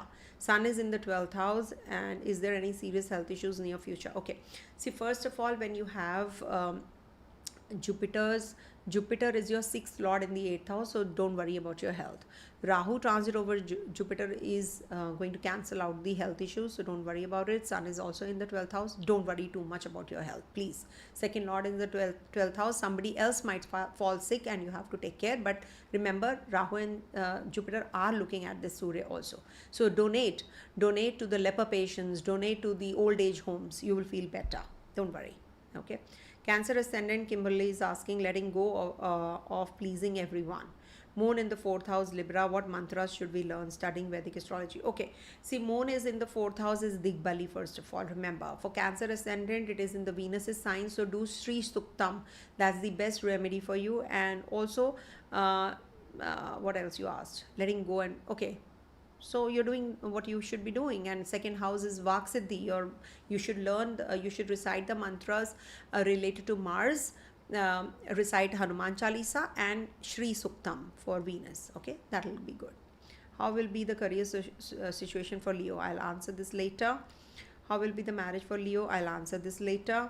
Taurus ascendant, Pushya Nakshatra. I could not, you should have asked earlier. Anyways, you can put it in the next one, in the comment sections later. Coming to the next one, that is because this video is becoming a little prolonged now. So what about, okay, one sec, I think so this is about Leo. So, okay, so for Leo natives, this transit of Ketu is going to be over your 1st house, correct? It's going to be over your 1st house, as it is. I've done the video and on Ketu's transit, and now Ketu is going to be in Venus's nakshatra. See, Venus is not a friendly graha to the Lagna. Also remember that. Is the 10th lord, it's the 3rd lord. So it can bring about abrupt endings in your career. There can be a change in your career also. Maybe you have some other plans and something else happens. Okay. So this might bring about some major changes in your career, shifts in your own. See, this is the time when you should detox the ego, because Ketu is in the 1st house. First of all, the need to be admired folds. You should ignore the ones who are pulling you down. Okay, first of all, focus on your own radiance without recognition. How you can be in the limelight without even doing or saying a single word. Okay, you don't have to command, you don't have to demand, you have to command respect, isn't it? So once you change yourself, once you change your persona, things are going to fall in place, especially at the place of work, with your siblings, with your neighbors, with your friends, with other people also. You need to communicate less. Less is more. That's the key theme of Ketu in Purva Falguni. Less is more. So it could be that you don't have to go in for heavy purchases on jewelry, on clothes, etc. Now you're going to be really calm. You're very detached. You're very humble. You're very sober. So that is what this is going to be, the key theme of Mars in Ketu in the first house. Okay, so the more you pay attention to yourself, your minimalistic approach, and not expecting from others, things are going to fall in place for sure. Okay, things are going to get better for you, and things are going to be working in your favor also. Okay, maybe if the thumbnail is wrong or something, so please pardon me for that. Maybe I will have to redo it. Ketu Purva Falguni, I think it's correct. Okay, so 1 second. Okay, so Rahu is going to be also right opposite this zone, but they will be changing the Navamsas. Rahu is not changing the Nakshatra. So please refer to the remedies in the beginning part, refer to the dates of Venus and Sun transit, because that will be playing out the theme even more when Ketu is here. But at the same time, when Ketu is in Purva Falguni, the major key theme is that you need to detox, you need to relax, you need to change your perspective now and be inwards rather than expecting things to happen outwardly. You will not get that kind of support from others, and you might just feel solo and lonely, and nobody is going to be by your side at times also. Okay, so this is what is the Ketu in the first house. Now Ketu will be transiting through 4 Navamshas. When Ketu is in the Scorpio Navamsha, which is your 4th house, so that is happening from the 6th of July to the 23rd of October. Now when Ketu is going to be in Scorpio Navamsha, the key theme would be emotional withdrawal from your own family people. Okay, family comforts. You might just be traveling during this time. You might just not be purchasing anything that you had planned. It might be the minimalistic approach at the home front. You're not going to be just wasting money here and there. You're not going to be doing things which the priority basically. Now you're going to be focusing more on the priority. So this is what is the theme of this Ketu in the transiting through the Scorpio Navamsha. And Scorpio is Mars's Navamsha. Hidden secrets might be revealed. Maybe you are just talking something, you're just you didn't expect anything like that to happen on the home front, and you get to know about it. Something which is revealed, which you never expected. Okay, and the symbol is four legs of the bed, marriage couch also, and that kind of a stage. So maybe you expected someone to propose you, or you were just thinking of getting settled in the family with the marriage proposal or something. That just abruptly ends, because it's a headless detached graha after all. So this might just be bringing about that kind of a relationship also, which just abruptly breaks.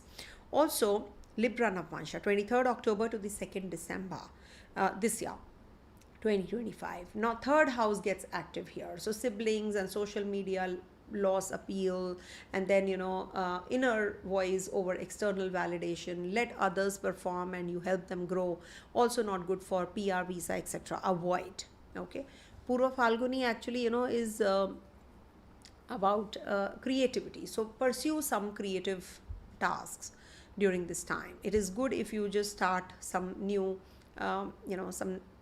something like maybe going to a place which is a religious place, a place where you can just simply do things in isolation. You go, just disappear types, just go to a place where you don't have to tell everybody, just be that kind of a place. Okay, so that will help you come out of any kind of issues that you're mentally going through. That talking, lone talks, at times you want to, that me time, and you want to discuss things with yourself at times, okay, what should I do, that kind of a phase. So that is from 23rd October to 2nd December 2025. Then Ketu is also, daily meditation, pranayam, all that you can just perform. And I've already given the remedy of Om Ketave Namah on Tuesdays and Saturdays. So you can perform that also. 2nd December 25 to 1st January 2026 is the time when you might just be getting away from all the expenditures. You want to save money, you don't want to get into any kind of superficial things. I want to buy this, or wealth obsession that dissolves. I don't want to show off. The minimalistic approach that you want to follow.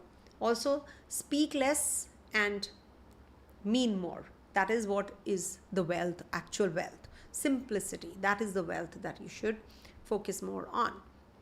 That it said that strip off that makeup of pleasure, that makeup of pleasure. So just go away from all those external luxuries of life. So you will get that clarity when Ketu is in PurvaPhalguni Nakshatra. Also, this is the time for when Ketu is Vargotama. It comes to the same spot as Ketu is in the Leo sign on the 1st of January till the 20th of April. Now, this is a long transit. That is why true nodes are very important, because there is a difference of, they're not mean like 2 months, 2 months, 2 months. No, it's totally different. So when Ketu is going to be in your first house, so this is the time of ego detox. You will get to know the right kind of things now. You will know what exactly you should be doing now.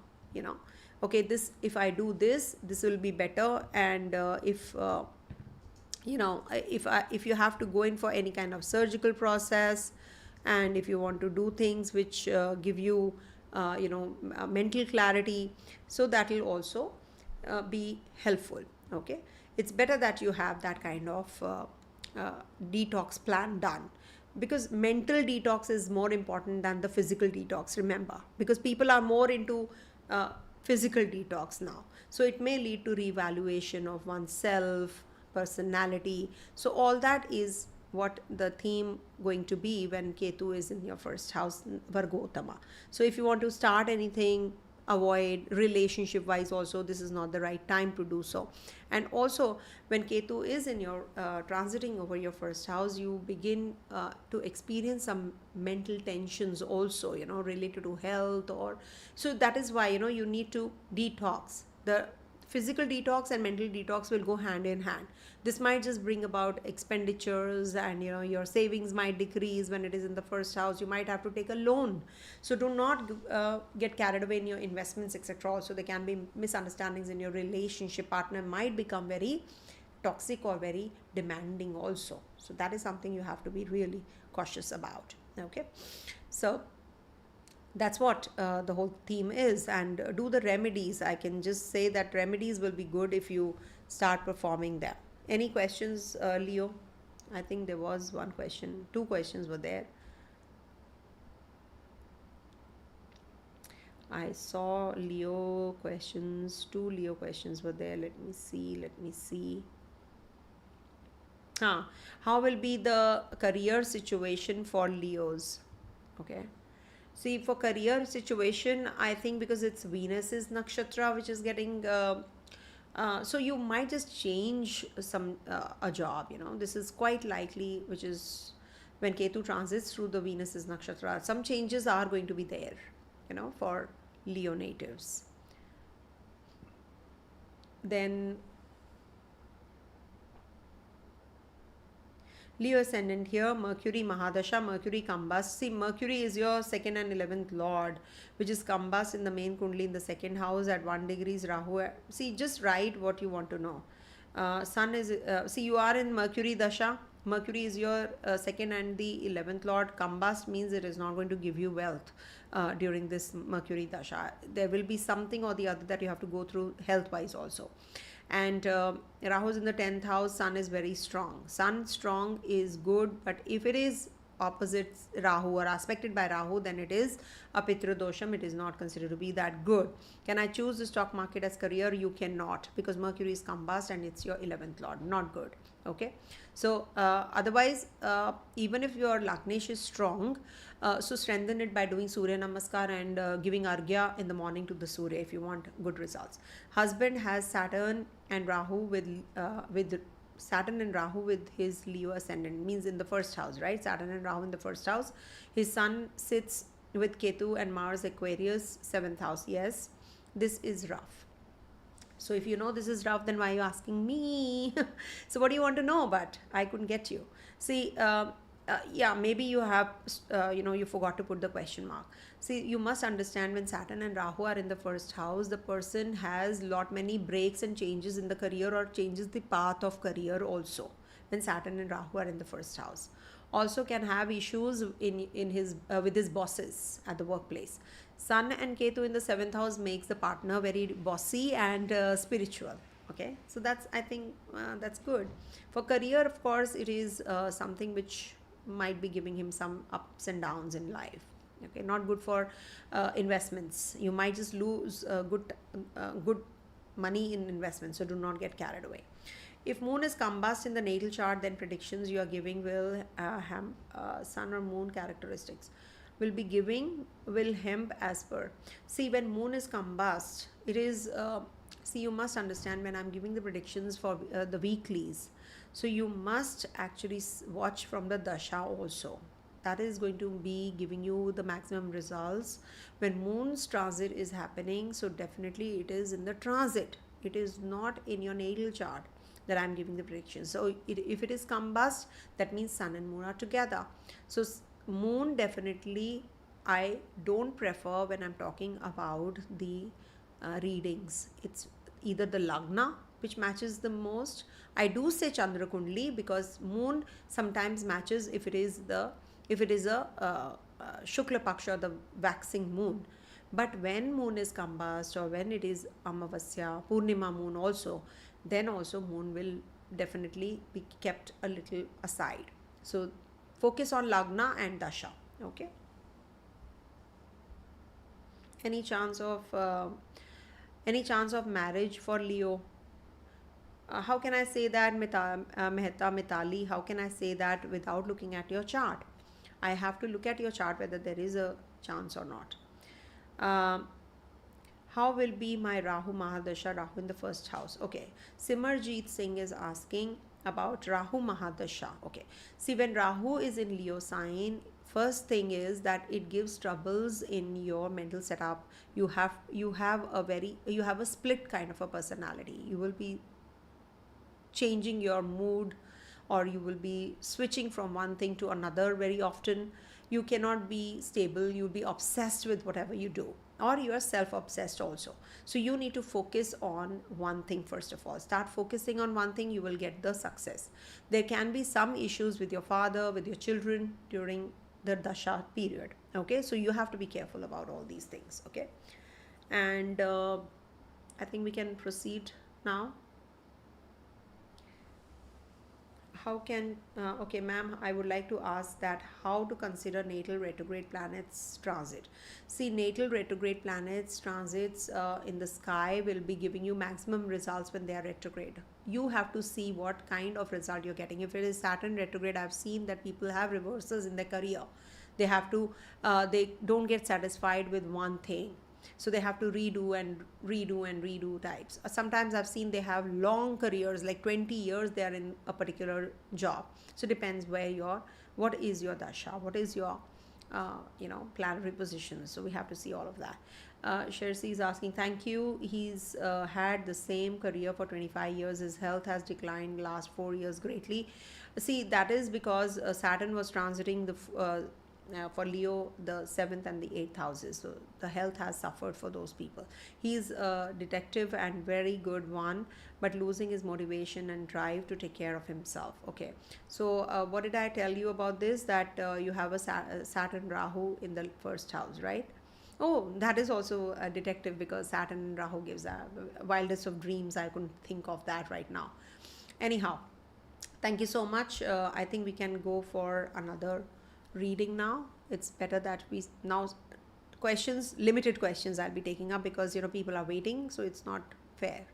So let's move on to Virgo. Very limited questions I'll be taking now. 2 questions only. Okay.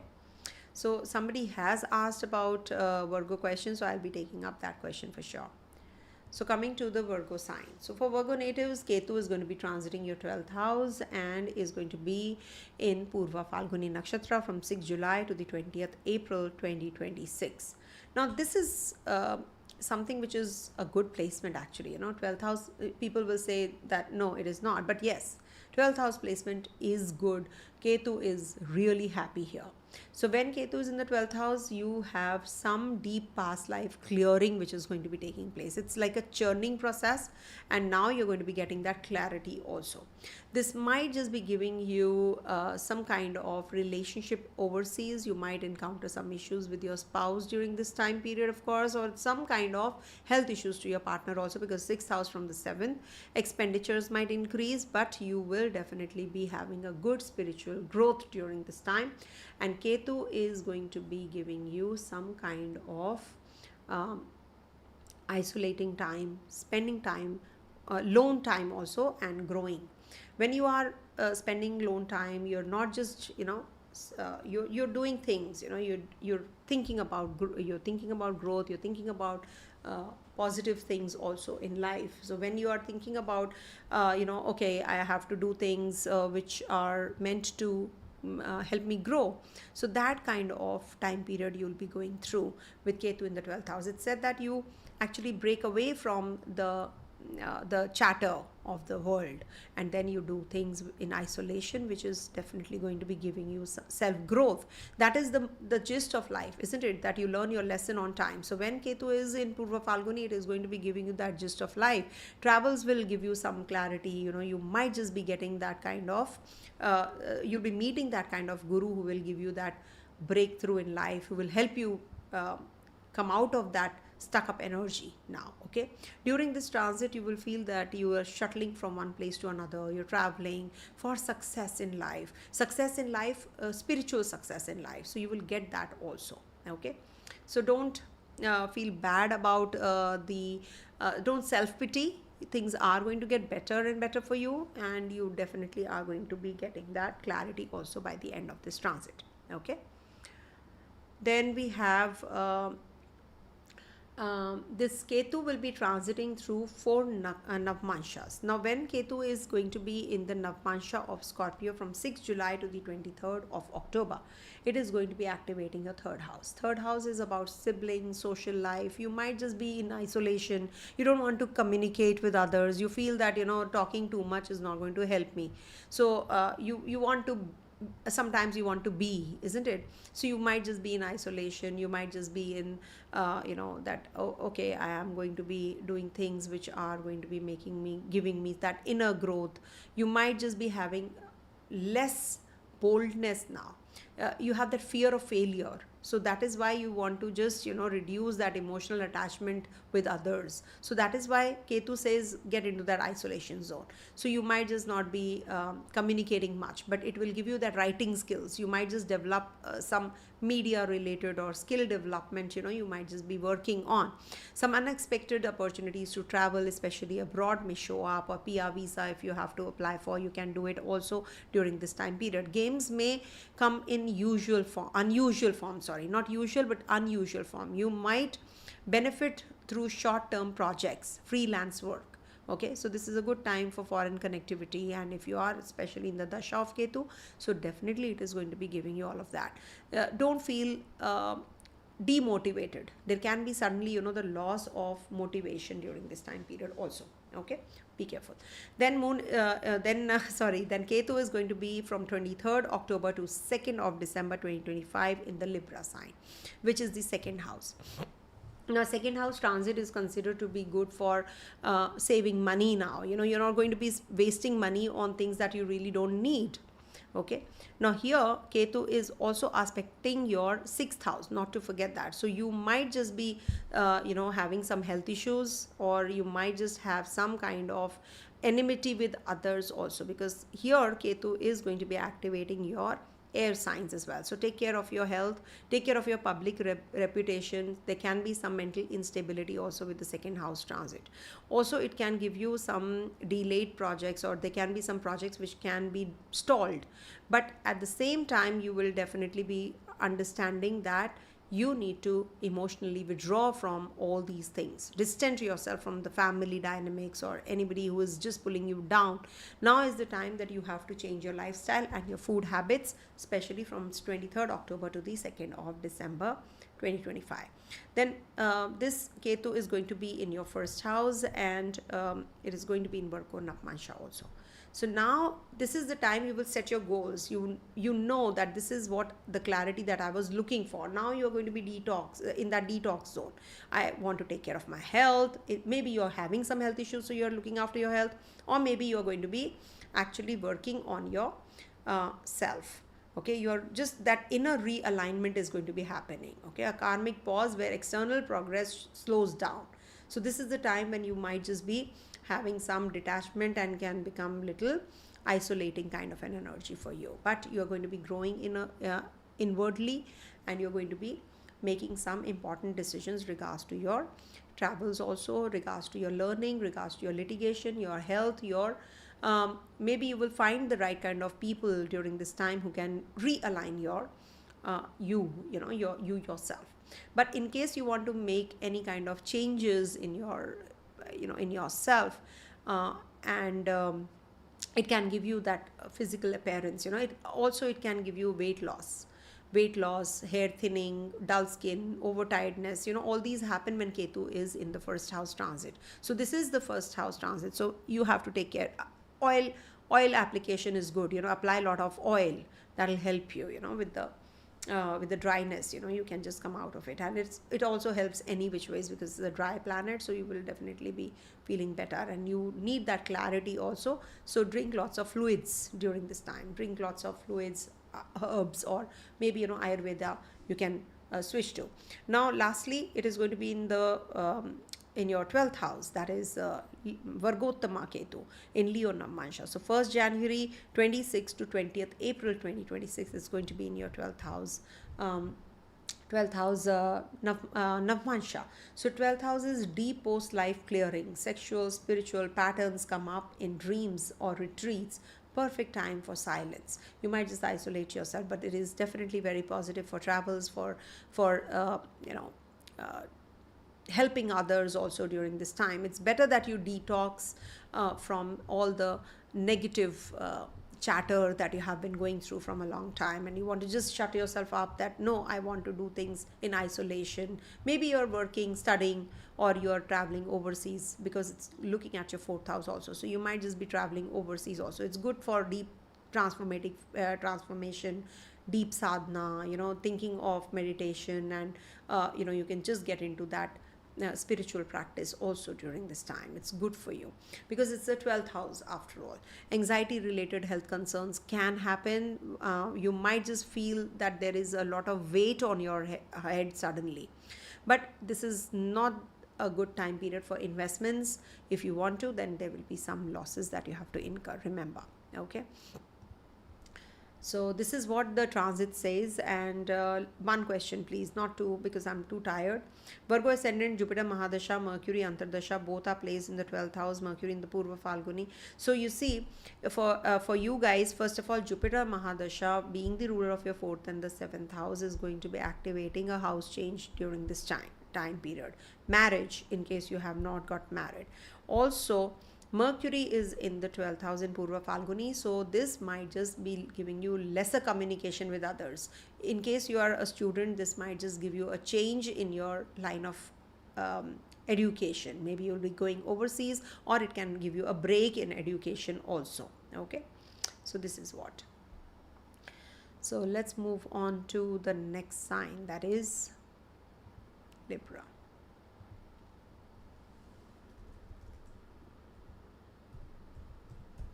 Okay, so for Libra natives, this transit of Ketu is going to be in your 11th house, and Lagnesh is also obviously the ruler of PurvaPhalguni is the Libra sign, as well as the 8th house, that is the um, Taurus sign.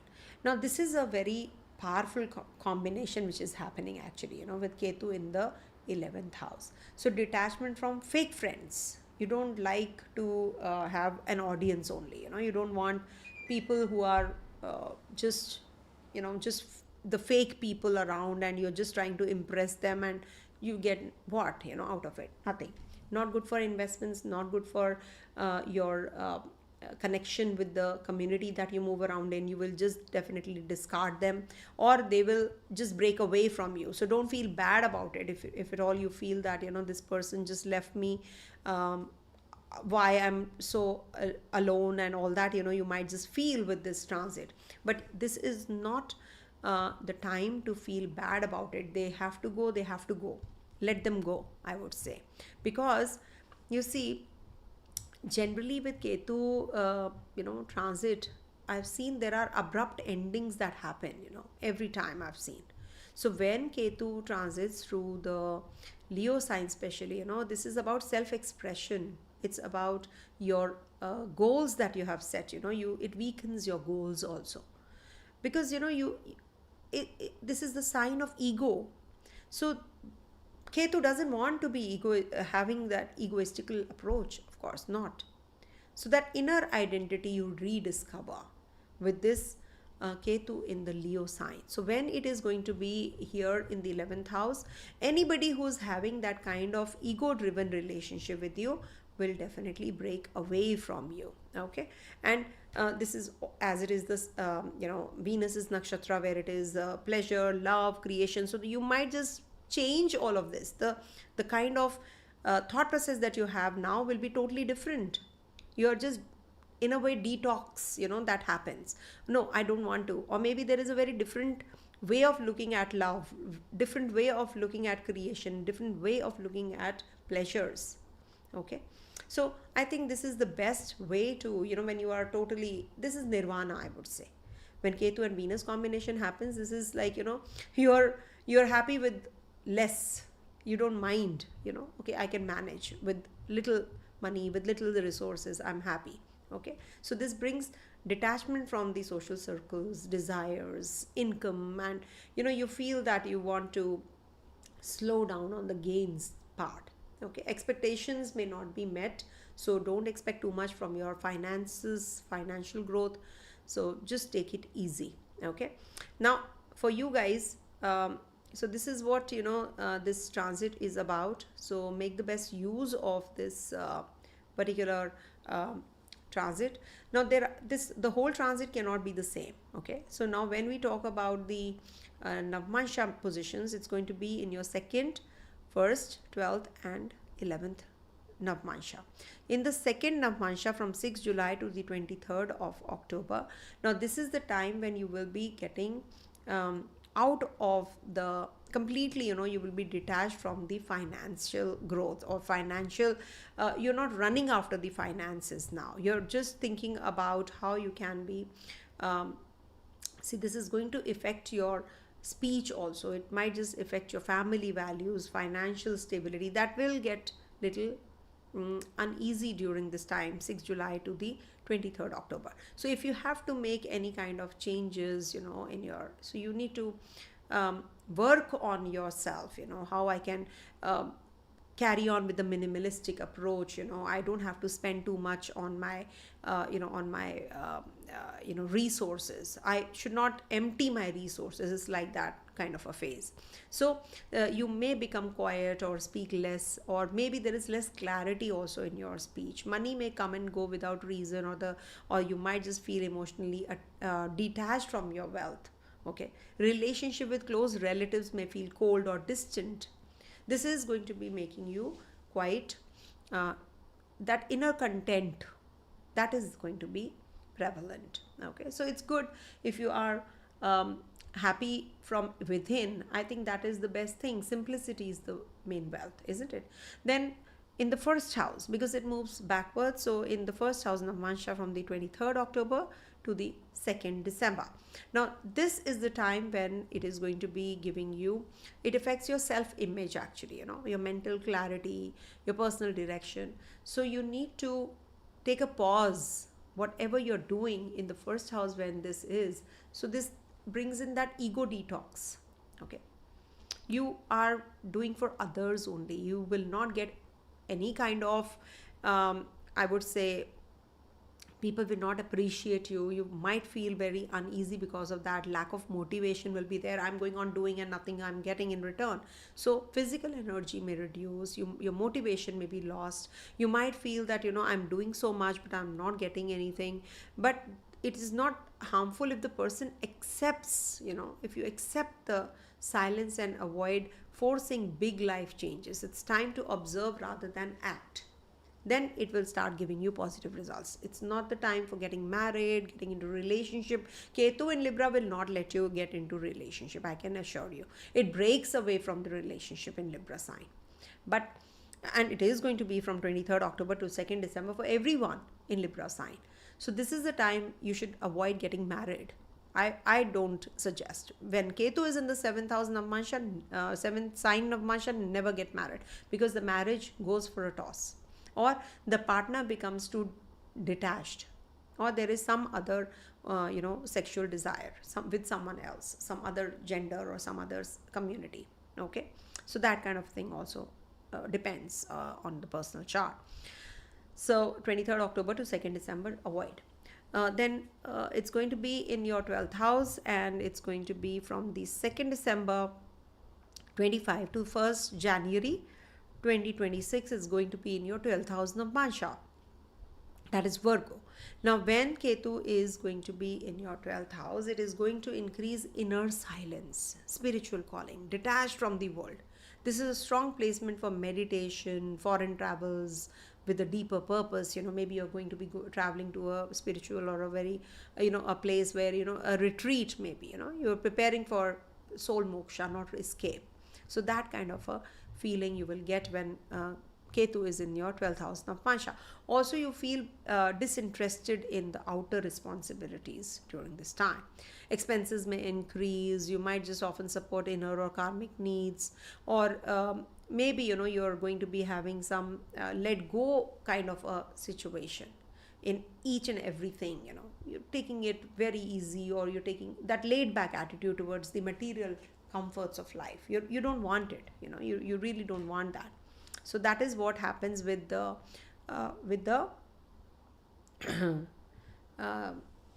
12th house Navamsa working. Okay, so then it is going to be Vargotama.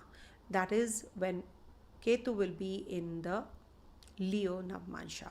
So that is when it is going to be Vargotama. So when it is going to be Vargotama in the 11th house, it is going to be bringing about loss of interest in gains, networking, group activity, or identity. Friends may distance themselves or reveal karmic disconnect. Desires become vague, and then you lose interest in pursuing material rewards. This may bring about what is it that I'm really asking and achieving? Is it truly worth it? So gains that come now are silent and karmic, not loud or celebrated. Real contentment replaces ambition when it is going to be in the 11th house. Detachment from fake friends, audiences, social popularity fades away to make room for soul tribe. So this way it is good, but not good for investments, not good for the other material comforts that you were expecting. Okay, so any questions, Libra?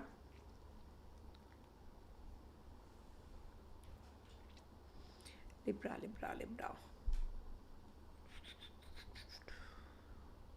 Okay, Sagittarius, I'll take the question later.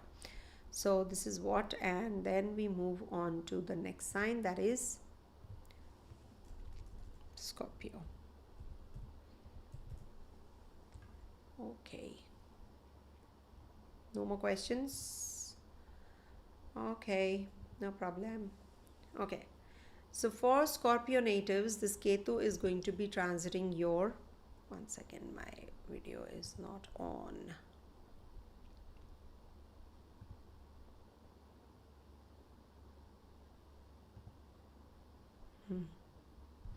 So for Scorpio, this is the 10th house Ketu in PurvaPhalguni-Nakshatra.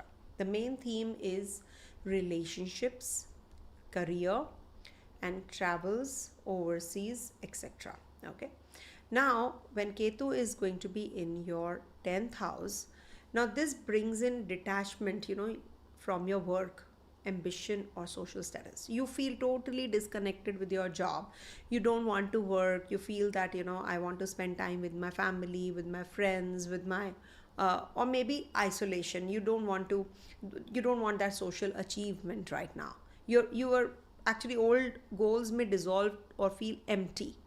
That is why you want to just stay calm and quiet and just accept whatever is happening.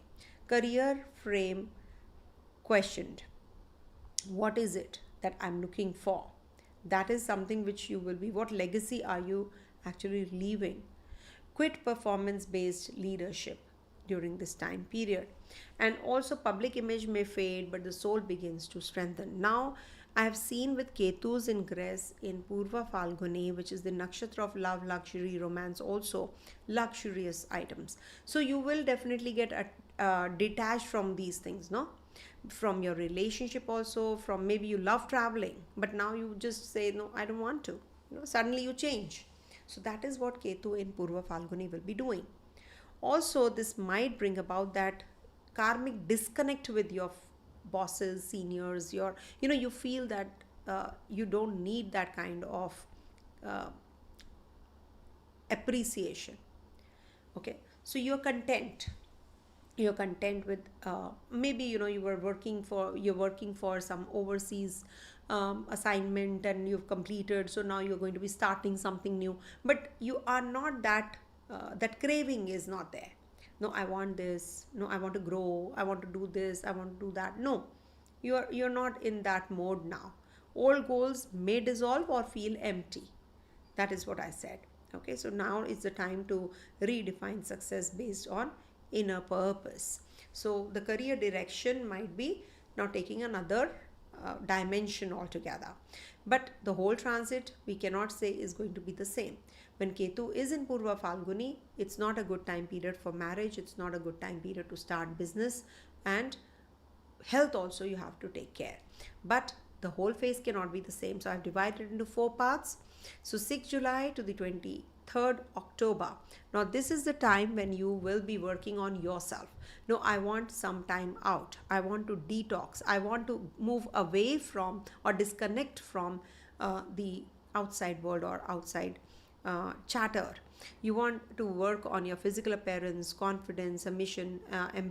You want to work inwardly. You don't want to do it in public or in limelight. Okay, you want to just be in isolation zone. This is not the time to get married or get into relationship. You might just feel withdrawal symptoms are there from the social life. So this transit can create self inquiry on an inner focus. Okay, so it's good if you are growing spiritually, ego purification, detox time. Then 23rd October to the 2nd December, this is the time when Ketu is going to be in your 12th house. Now 12th house is a strong placement for moksha, solitude, or spiritual insight. When Ketu is there, it is definitely going to be giving you that spiritual angle attached to everything. Your dreams will become more intense. Your foreign travels may occur as if with deeper meaning or deeper purpose. You might just be having too much of expenditure on donations. Maybe you want to do for others even more, but for sure it is like a food for your karmic needs that you are going to be feeding with. So this is a very positive time for your inner growth, for your for your learning lessons. Now it is time to learn lessons now, but it is definitely the time when you might just have some sexual or spiritual patterns may just come up in your dreams or retreats. Perfect time for silence, and also deep past life clearing happens when Ketu is in the 12th house. Ketu in the 12th house in Libra sign in the Navamsa of Libra is not considered to be good for the health of the partner, relationship, and also expenditure wise. Somebody is in the hospital or somebody is unwell during this time that you have to look after. Okay, and Leaving your own country and going to another country is not a good idea, by the way, because it is forming a connection with the 12th lord also. So it might just give you that inclination, that inkling, but you will not get what you expected. So when you leave the country and go to another country, you will see that, oh no, this is not the one, this is not the place that I expected it to be. You're a student native and you're going overseas, you're single, you're getting married to an overseas person. So it is something which is not as you thought. Ketu will give you that. Ketu breaks. Ketu gives you something very different than the league. When Ketu is in the 12th house Navamsa. Then 2nd December 25 to 1st January 2026 is the time when Ketu will be giving you the less interest in group work. You don't want that networking, you don't want that those friends now. You just want to be detachment from fake friends. It will give you. You will get clarity. Oh no, this person needs to go away from my life. This is not the person I wanted. That you don't need audience, you don't need friends now. You feel that there is social popularity that you're looking for is no more required. Investments might just backfire. You may incur losses, but for sure this is a very beautiful time to go in for that healing, the inner healing. Real contentment replaces ambition. What is it that you really want? That is something which is your personal thing. I cannot tell you. Something that you really are looking for, that satisfaction, you will get that now. It's not going to be just running after the luxurious items, those accolades, the friends, the parties, the kind of circle, community you move around in. No, these are all fake. That is what you will realize. It is a good time for your self-healing and healing others also, because it's a Virgo Navamsa where Ketu will be. In Virgo Navamsa, it's a very beautiful time to heal. You might just get into some Ayurvedic medicines, agriculture. That is something which Ketu will tell you. Connect with the roots, connect to the roots in Virgo. Okay, so that is what. Or Ketu when is in your 10th house Navamsa, that is Virgottama. So that is happening on the 1st January 26 to 20th April. Okay, 20th April 2026.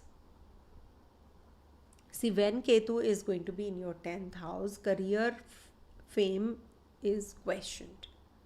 Okay, whether you really need this or you don't need it. It doesn't matter actually. Oh, they are not giving me that kind of acknowledgement or appreciation. It's okay. I don't need it. That kind of a thing. What legacy are you really leaving? Quit performance based leadership. Okay, that is what Ketu in the PurvaPhalguni-Navamsa will do to you in the PurvaPhalguni Nakshatra, but Virgottama. In the Navamsa, it is going to be in Virgo sign. So in the Leo sign.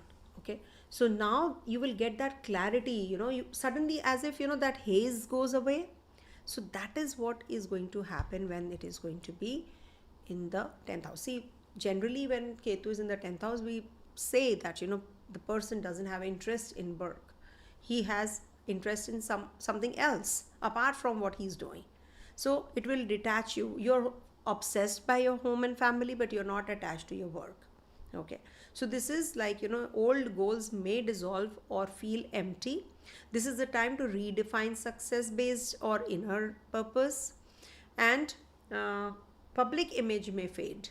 Okay, but the soul begins to strengthen. True work now becomes service, not social achievement. So you will become a social worker, and this might just create some issues with your partner also. So you have to be careful. If you have to break away from the partner, this is a good time. Save money, I would suggest, because Ketu is also going to be trying to the Sagittarius sign. So you need to work on your finances any which ways. Okay, this is what. So this is what is the Ketu. I've given the remedies and the dates in the beginning part of Venus transit and Sun transit. I've explained a bit about the Sun transit and Venus transit meanings also. because Ketu is in Leo sign, which is ruled by Sun, and in PurvaPhalguni, which is ruled by Venus's Nakshatra. So you have to be careful in relationship and while traveling also. I would suggest just take care. Okay. Coming to the next one, that is Sagittarius.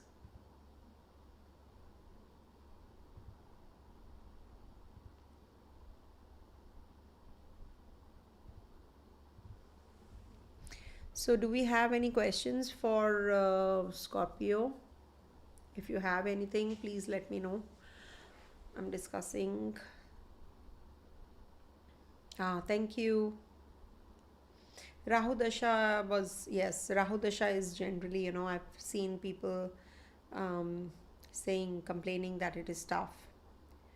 Okay, Virgo ascendant, I've answered this question. Sagittarius ascendant, okay, I'll answer the Sagittarius ascendant question after I do the Sagittarius reading, okay? Sagittarius.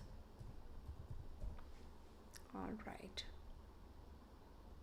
So for Sagittarius natives, this transit of Ketu is going to be in the 9th house in PurvaPhalguni Nakshatra, whose lordship is 6th house and 11th house. Okay. Now, 3 Shaddai ruler, one of those 3 Shaddai rulers, Nakshatra. So definitely it is going to be giving you too much of uneasiness here and there with teachers, gurus, or, there can be that you have some loans, debts, or disease that you have to take care of, and you may question your religion, philosophy, or connection to traditions during this time period. Long journeys may get cancelled, or they can be that you lose something while traveling also. There's a silent shift in how you view your higher truth. This will remove your false faith and will leave the space for personal wisdom. Real dharma becomes visible when outer noise is removed. That is what. And also it's going to be in your 9th house, Mars. So not just that, but it is going to be, like giving you a guru syndrome, that which is going to end.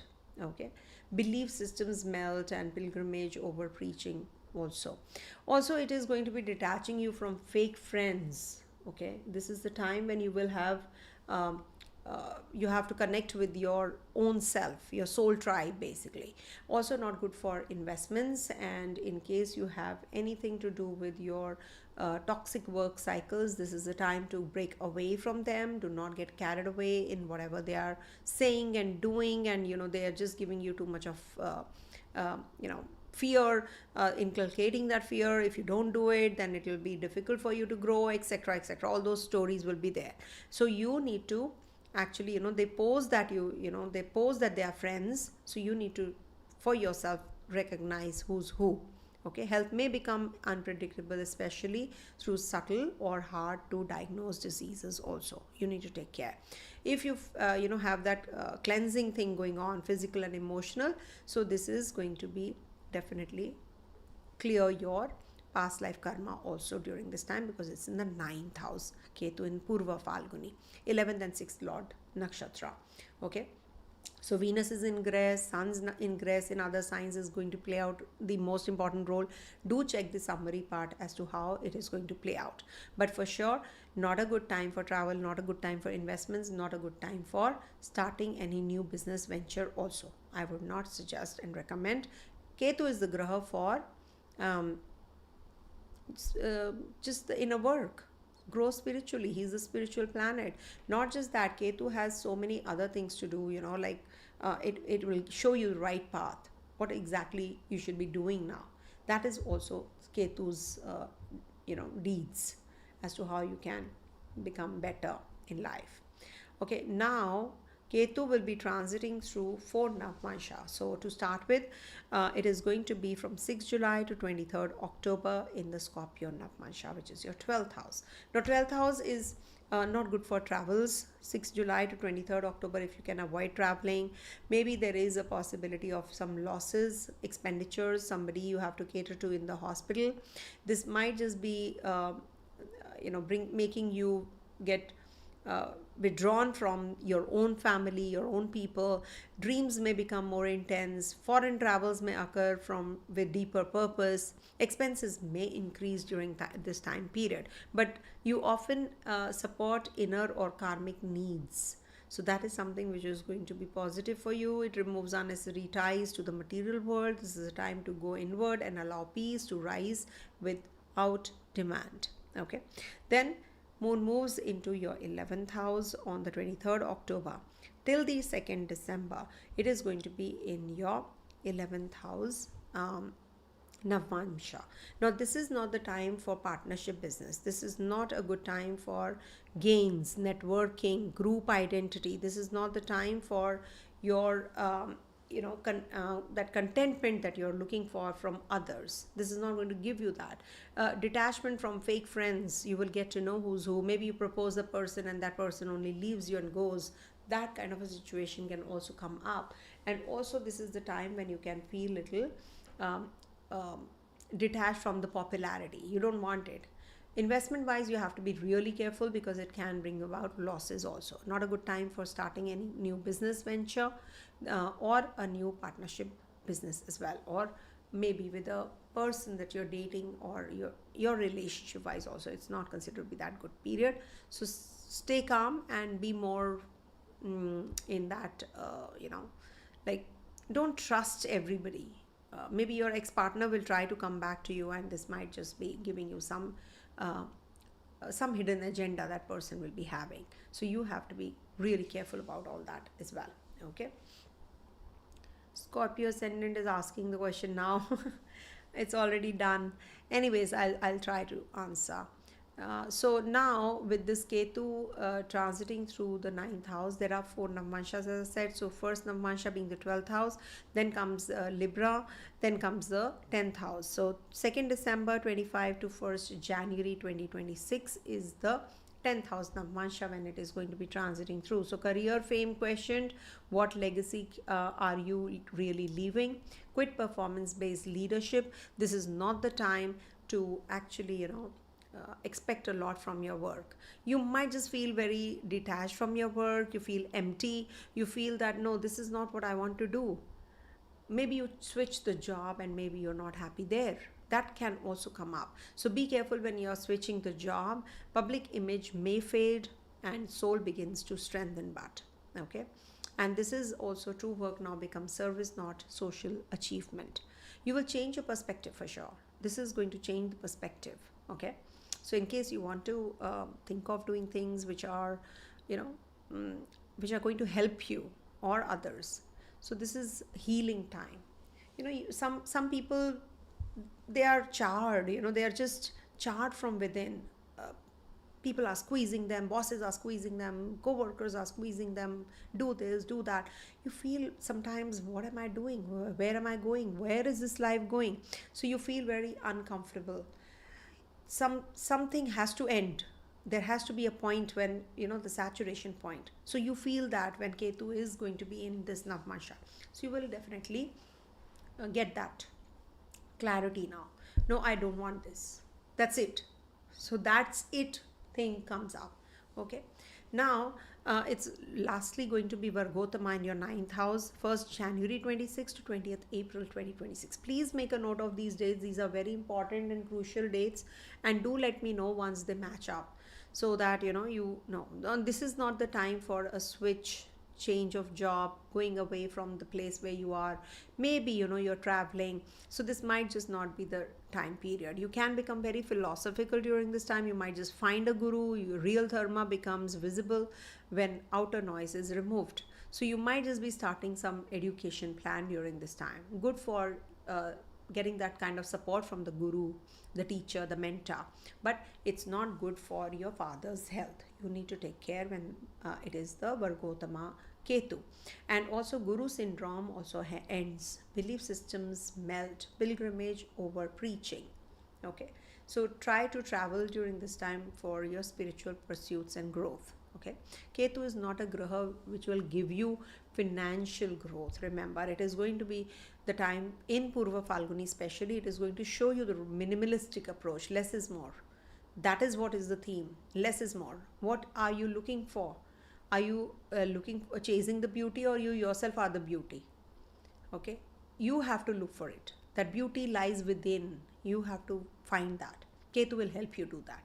So just try doing that, and focus on yourself, not the superficial world that we all are chasing. Okay, this Ketu will show us all after 18 years. After all, it is going to be here, no? So it has to show us that path, isn't it? Less is more.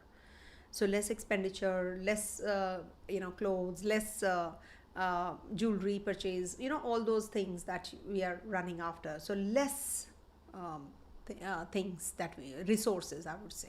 Okay, so that's what. So somebody is asking for Sagittarius, Ketu and Venus in Leo. Okay, and Ketu and Venus in Leo, Saturn in Aries, Mercury dasha. So you didn't tell me where's Mercury. Mercury, Venus, Leo. So Mercury must be somewhere around this only. See, first of all, you must understand in Mercury dasha, your 7th and your 10th houses are active. So you're chasing your relationship. You're trying to balance your relationship and your work, basically. And at the place of work, you're very nitpicky. You're very critical. You're very you always criticize, and you're very analytical also. Your approach is no perfection. I need perfection at the place of work. When it's Mercury dasha, you're even more restless. No, I want this. And Mercury is in Virgo sign, any which way it is exalted. So you are definitely going to be feeling these energies even more exponentially. They grow. Mercury dasha is a good dasha for you for career growth, and Saturn is, as it is, the Karma Karaka. So when the Karma Karaka is in the 8 places away from itself in debility, so it is going to be giving you many changes also. So you have to be more adjusting. You have to accept. Don't be nitpicky. Don't be self-critical also. That is something which you have to change in Mercury dasha. And your partner will be very talkative if you are married. Okay. And as it is, Ketu and Venus are in Leo sign. No, Ketu and Venus in the Leo sign means, are they in the same nakshatra? Ketu and Venus, Manisha.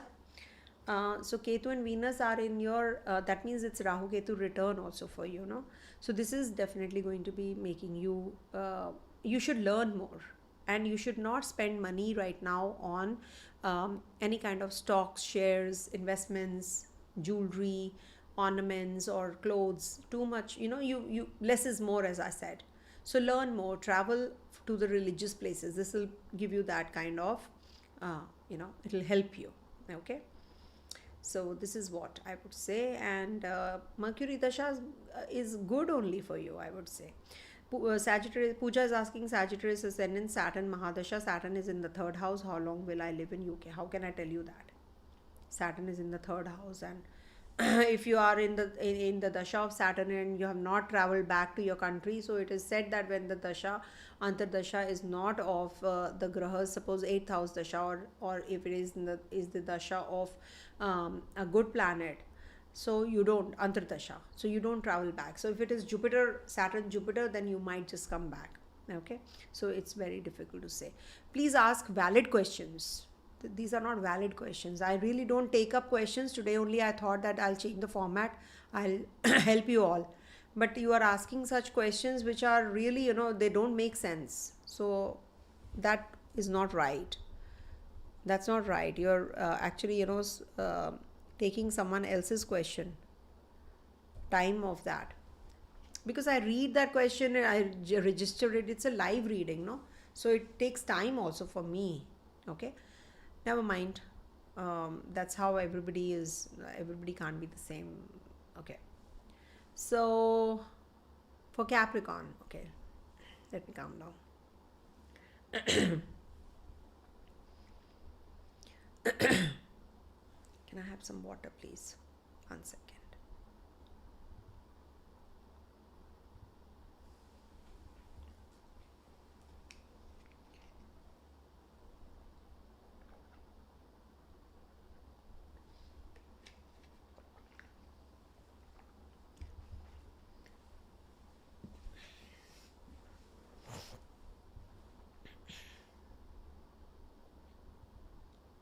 Okay.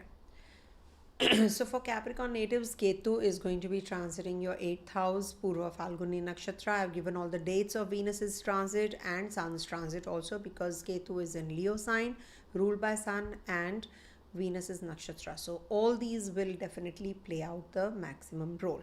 Also, um, there is a there is this remedies also that I have given in the summary part. Please do refer to those as well. Now, when we talk about the 8th house, it is about esoteric studies will flourish and lust dies when Ketu is in Purva Falguni Nakshatra. Definitely a very positive time period for your transformative energies. You are going to be changing now. Change can be at the workplace. It could be that your children are going overseas, or your romantic partner is going to be changing some job, etc. So this is, or maybe some education plan. This is definitely going to be making you a very different person now. So maybe your fear, secrecy, emotional control, they may begin to break down, or you may experience some deep reflection now. Okay, now I need to understand what is this spiritual knowledge. Because when you go through a lot, what happens? You learn. That is why after the 8th house comes the 9th house, the higher wisdom, the higher knowledge. Because 8th house is house of miseries, obstacles, hurdles, but it gives you that transformative energy after those hurdles. How will you learn otherwise? If you are given or served on a platter everything, you will not learn, you will not value that food also. If you're going to someone who's needy and he's going on asking for, he can earn, or he is like used to now, you've totally made him dependent on yourself by giving him again and again. So what will happen? He will not change. He will change towards, he'll worsen, isn't it? That person will worsen. So what is this 8th house energy? That you grow spiritually, you transform towards a better person. That is what it is when we talk about Ketu in the 8th house in Purva Falguni Nakshatra. What is the theme? So you change at the place of work. No, I have to modify myself towards better. That healing, that transformation is required now. This is not a very comfortable time period, I'm telling you, but at the same time, you will definitely be a very different person, a meaningful life you'll be leading now. Okay? And as regards to your relationship with others is concerned, it is going to be showing you the right path. Maybe you're going to be detaching from your kids, you're detaching from your partner, you're taking another path. The person is going, the other person is going to be going somewhere else. So you are going to be emotionally withdrawn from the family matters. Okay, that is also the theme. Now the whole transit cannot be the same, so it has to give you result in different periods. So from 6th July to 23rd October, because I take true nodes, so that is why it is not equally distributed, this whole phase. Mean nodes is equally distributed, 2 months, 3 months, 4 months, whatever it is, equally distributed. But when we talk about true nodes, that the dates that I have, 6th of July to 20th April, it is divided into 4 parts. Now, when we talk about the first part, 6th July to 23rd October, now this is the time when you will get to know who's who. This will give you that kind of a transformative energy, because the theme would be 8th house. Now you will have less interest in gains, networkings, group identity, group, working in the group. Now you want to do things the inner way. Now you want to create that space to ask what is truly worth achieving. Now you don't want things to, now this is a very karmic kind of a feeling. You feel this is something which has happened because of the past life. I must have done something in the past life. So the real contentment replaces that ambition when it is the 11th house. Now you're detached from the fake friends. You will get clarity. No, you don't want audience. You want to do things, that inner work. You're focusing more on the inner work. Now you don't want to make money, you don't want to invest. Even if you invest, you will lose money for sure. So don't do it, especially from 6th July to 23rd October. Lie low, I would suggest. And also, you will get, into that zone where you want that soul to get to grow. You want that kind of uh, that personal growth that you're looking for. Now you will get that. Not a good time to propose a person. The creative you might just be looking for that, maybe you want to pursue your hobby that you were following from a long time, and you want to take it further on. So that kind of a phase where you pursue it towards the next level. So see what happens when you are spiritually grown, how you do it. When you're playing a guitar, suppose you have no idea where you go. You feel that you're totally away from the chatter, outside chatter, and you're connected to the divine. So when I am doing my astrology, I'm totally as if off what is happening in my surroundings. I'm totally, completely disconnected. I'm in it, completely immersed. So that is what is going to happen during this time period, that you're going to be connected to your own self, not to others. Okay, 23rd October to 2nd December is the time when you will be focused on your less on your career. You feel that the professional identity, or there is a career direction that it's changing. That chemistry and bonding is changing with your co-workers, bosses, seniors. Now you want to actually look for a bigger and a better picture. Career fame is questioned, whether I really want this.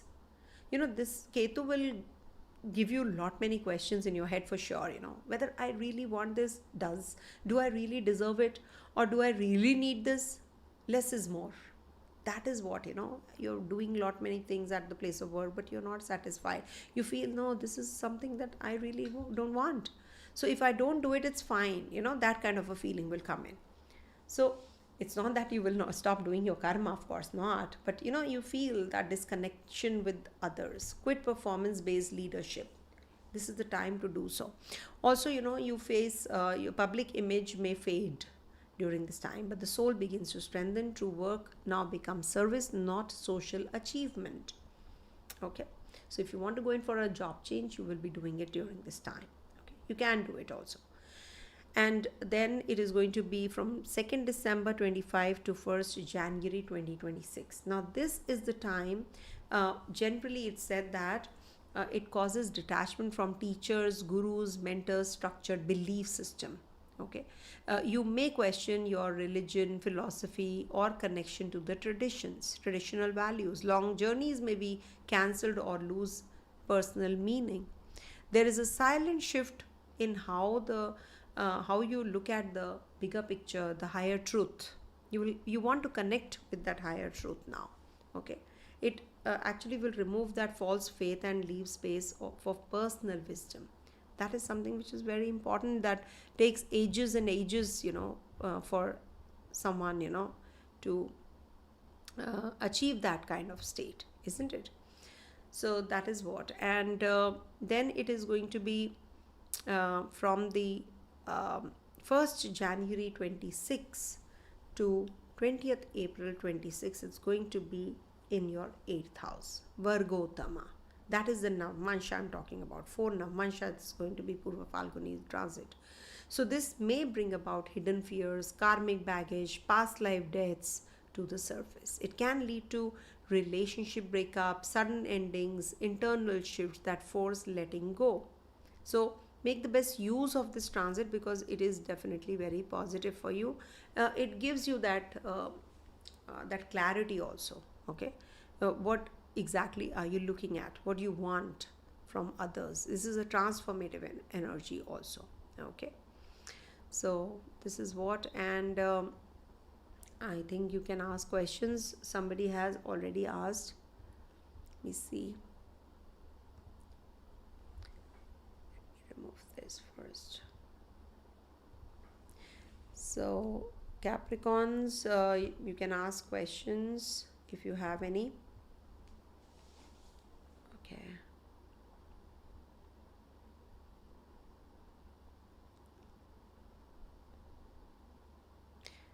Ma'am, Meen Rashi. Okay, Meen Rashi, no, Makar Rashi. I'm asking if Capricorn has any question.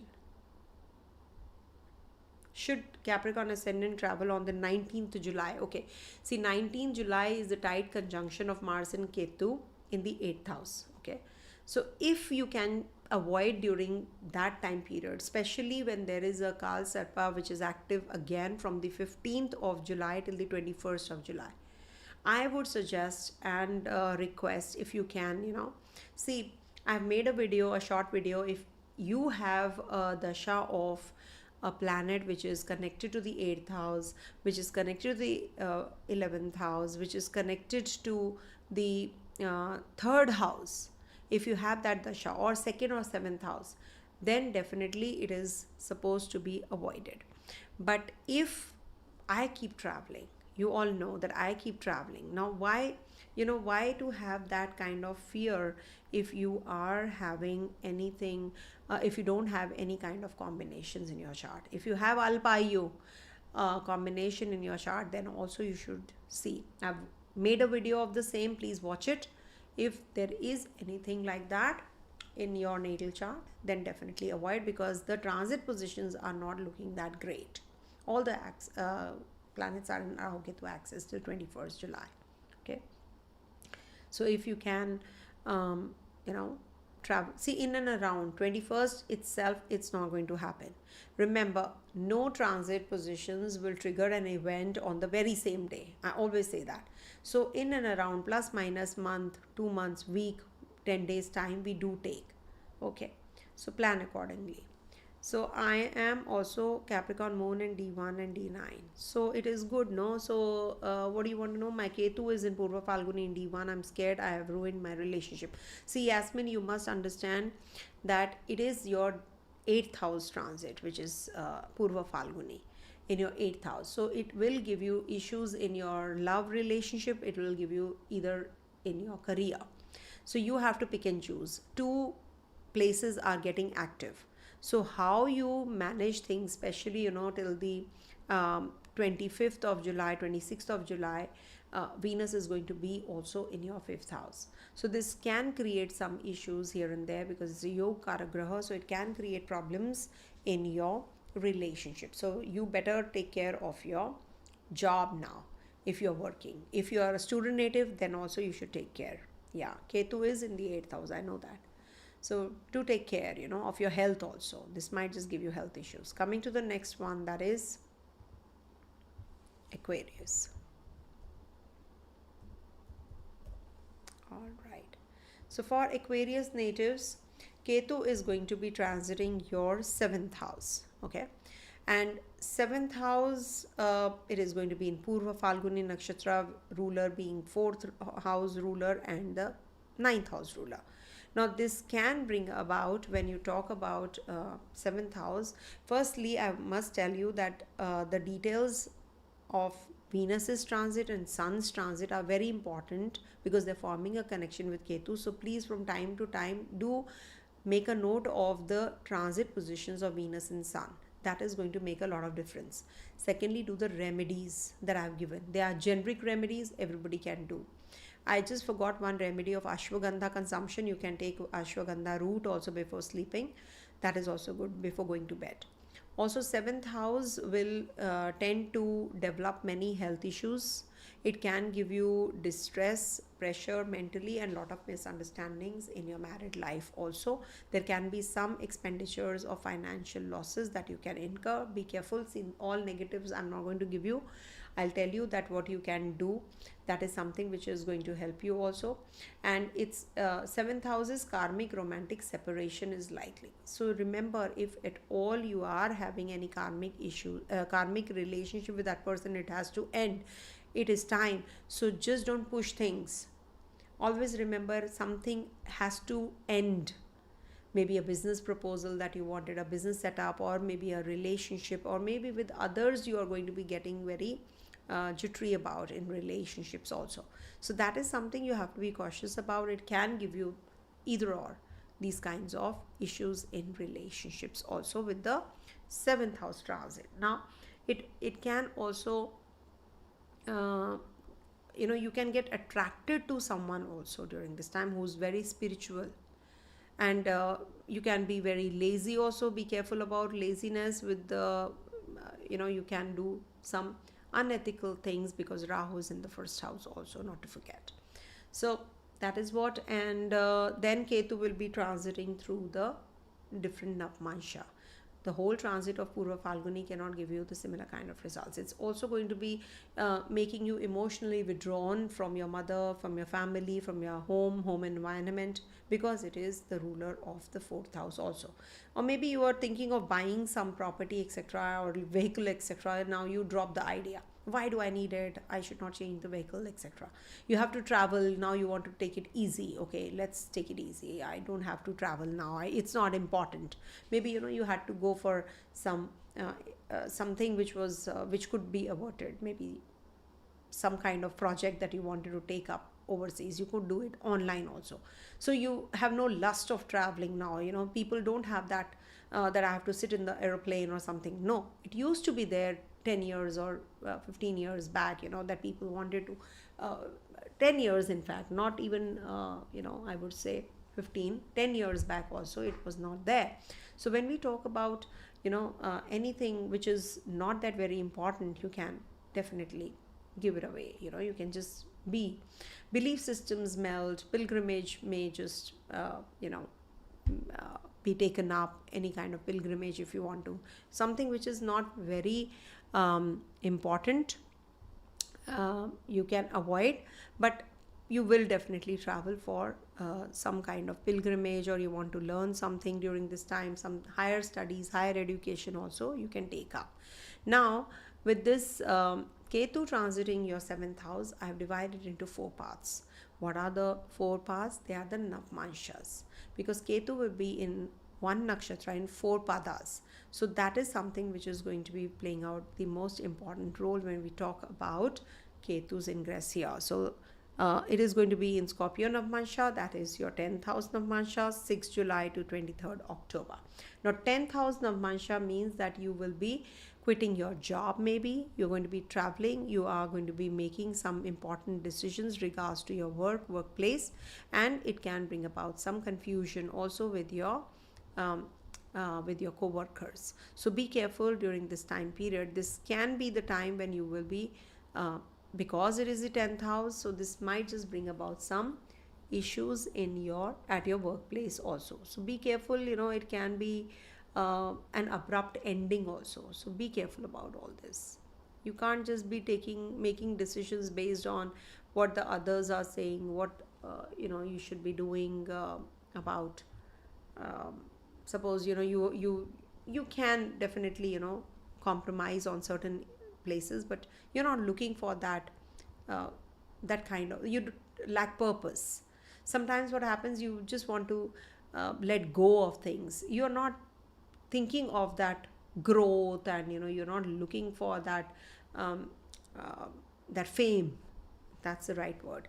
So that is what is Ketu. Ketu detaches you, Ketu detaches you from all this. No, I think I can do without it. That kind of a feeling you will get when it is the 10th house thing, which is Ketu transiting through.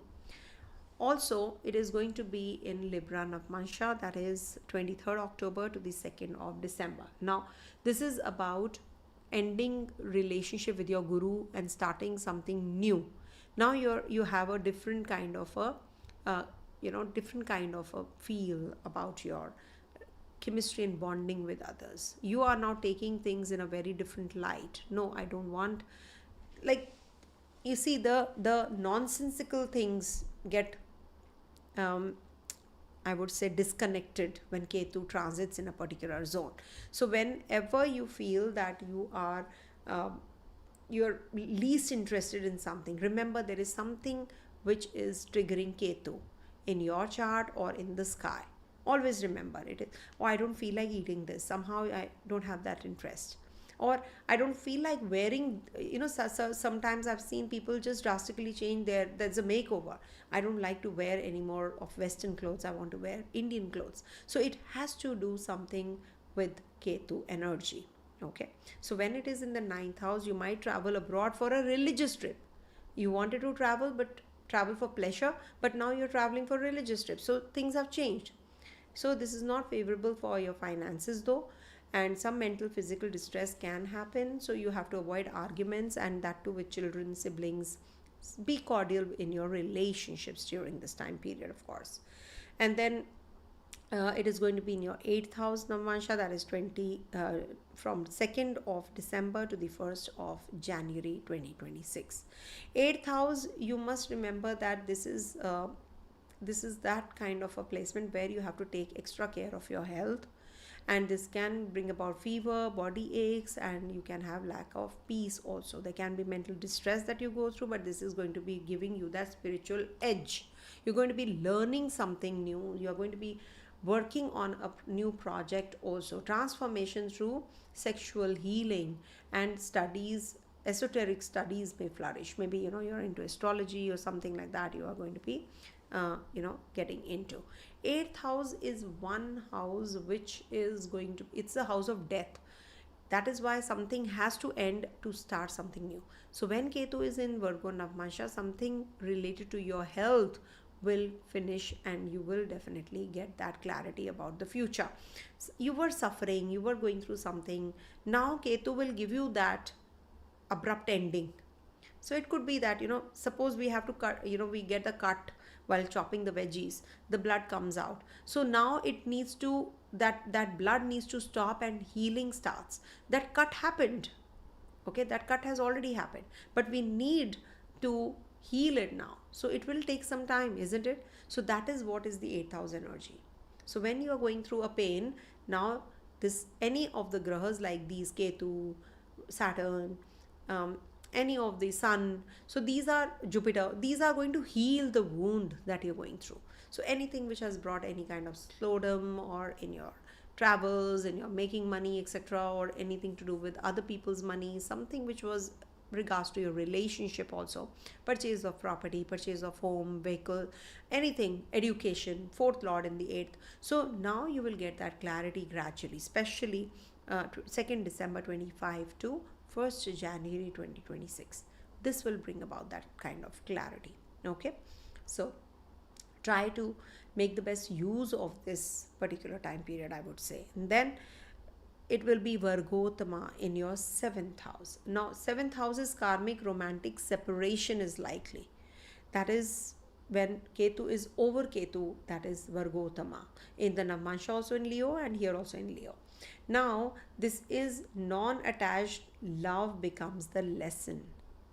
Okay, that is what you have to accept, that this relationship is not going to be on the physical plane. This is going to be only a platonic relationship.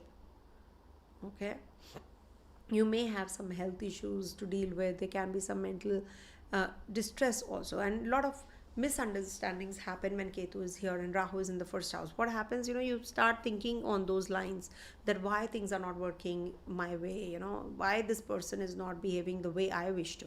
So that kind of distress also, you feel pressured because Ketu is in the 7th house. No, the partner is also, you become demanding, and the partner becomes quite detached and cold.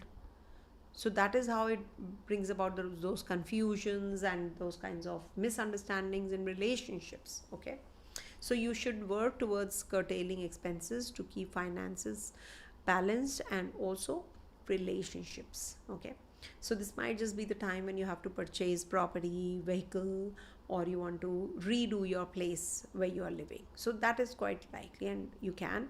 Short journeys might be fruitful. You might just be connecting with your siblings to guide them through also. Okay, so that's what is the Aquarius reading. Any question, Aquarius?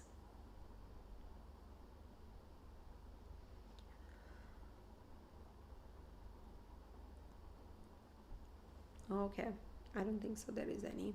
So let's move on to the last sign. 3 hours video. I think nobody has done this long video. This might be my longest video also in a row, live session, that too. Okay, so for Pisces natives, this Ketu will be transiting your 6th house. Setback from toxic work cycles. Healing must become holistic, not just medical. Let go of the need to win. That's the key theme of this Ketu's ingress in the 6th house. Now, that is the key theme for Ketu in the 6th house. But it is in the PurvaPhalguni Nakshatra. Venus rules the 3rd and the 8th house. From 8th, the 8th house is Taurus, and from Taurus, 6th house is the Libra sign. Now you see, when we talk about the 8th house energy playing out, this is the transformative energy. Esoteric studies flourish, lust fades away. And we talk about the 3rd house, siblings and social media lose appeal. Inner voice over external validation, let others perform. So this is also the theme which is going to be playing out with Ketu in the 6th house. Now you see, any kind of litigation, loans, you should avoid. That is what you should be focused more on, that no, I don't have to. And here it is little easy for one thing, that you actually you chances of progress of work will be better. Your work will increase, your demand will increase, frequent travels will be there, and education wise also it is good, because Venus is your 3rd lord also, 8th lord also, 3rd lord also. But there will be some confusion, some delays, some frustrations that you can go through, some fears, insecurities happen, no? When a planet which is in the 8th house is Nakshatra. But remember, Ketu is a malefic graha, and in the 8th house Nakshatra, it is minus, minus, plus. So your healing starts now. You will start learning from your own mistakes. Okay, I have to do it, now. I have no choice. In case you are having a fever, you have to take a pill, no? You have to get better, isn't it? So maybe you are having some health issues. Now you need to get that cure. You will get that cure. This will also lead some kind of loss of fame, I would say. You're not running after the fame now. You want to change the job. You want to do something spiritually. So all that, this will mitigate the negative impact of this. But some wealth losses can be incurred because of this Ketu looking at your 2nd house also from here. And also it is going to be in the 4th Navamsa, that is Scorpio, Libra and Virgo, Leo. So when it is going to be from 6th July to 23rd October in the Navamsa of 9th house. So this might just give you some travels to the spiritual places, to the religious places. You're growing spiritually, undoubtedly. You might just start reading some scriptures. You might just be going into some occult sciences. You want to learn suddenly astrology. So why not? Go ahead. You will get away from your guru. Maybe you meet a fake guru and you just realize that this is not the right thing which is happening in my life. So you change, isn't it? Things change because of others also at times, isn't it? So you realize that this is all superficial. I'm not looking for it. The question marks will definitely come in when Ketu is transiting PurvaPhalguni. Whether I really need this? Do I really need to travel to a place which, which is not, it's just a waste of money? Do I grow spiritually if I go to this place? So you are just looking for that kind of solace now. So it's a good time period. In fact, you will get that clarity now. 23rd October to 2nd December. Now this is the time when your 8th house gets active. Now 8th house means that there will be some kind of issues in your finances. You can have issues in your relationship, but this is a transformative energy. You are going to be changing now. You're going to be drastically shifting from one thing to another. Your perspective is going to change. Some abrupt endings have to happen. Maybe it is financial losses, it is relationship, it is child loss. Sorry to say that, but something of that sort. Maybe siblings are parting ways and you're very close to them and they're, just gone. They're traveling overseas and shifting to and settling overseas, or they just say that we don't want this relationship, put an end. That can also happen. But at the same time, what is happening? You're becoming stronger. You're becoming stronger and stronger. So that is the key theme of this Ketu in Libra sign. Remember, this is a spiritual video more than the practical aspects. There are so many other videos where I cater to the practical aspects of health, career, travels, money, finances, all that, relationship, I do cater. But here we must remember that ultimate key thing is our inner peace. So how do we get that? So this is going to be showing you that path. Maybe there's a breakup. Don't lose hope, don't lose heart. It is because your karmic test was you passed. It's over because that relationship had to end. Whenever we have anything to do with karma, we quit our karma with a person. Anything that ends, the person passes away, or there is a relationship which ends, anything. So remember that this was because it was time. I quit that karma with that person, so that is over. So thank God for that. So that kind of an energy you will definitely be starting to feel, and you will feel that things are going to be now changing towards better. Please don't spam. There are a lot many messages coming in. Don't spam, please, I request you. So that is what. And then we have Ketu's ingress in Virgo Navamsa, 2nd December to 25th, 2nd December 2025 to 1st January 2026.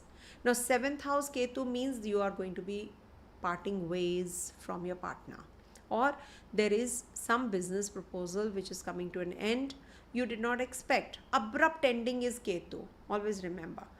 Cutting the cord, that is also Ketu. The umbilical cord, that is what is Ketu energy. Okay, that is why it's said that Ketu is the baby, because the umbilical cord is cut when the baby is born. So when we talk about the 7th house energy, it is about karmic romantic separation. Non-attached love becomes the lesson.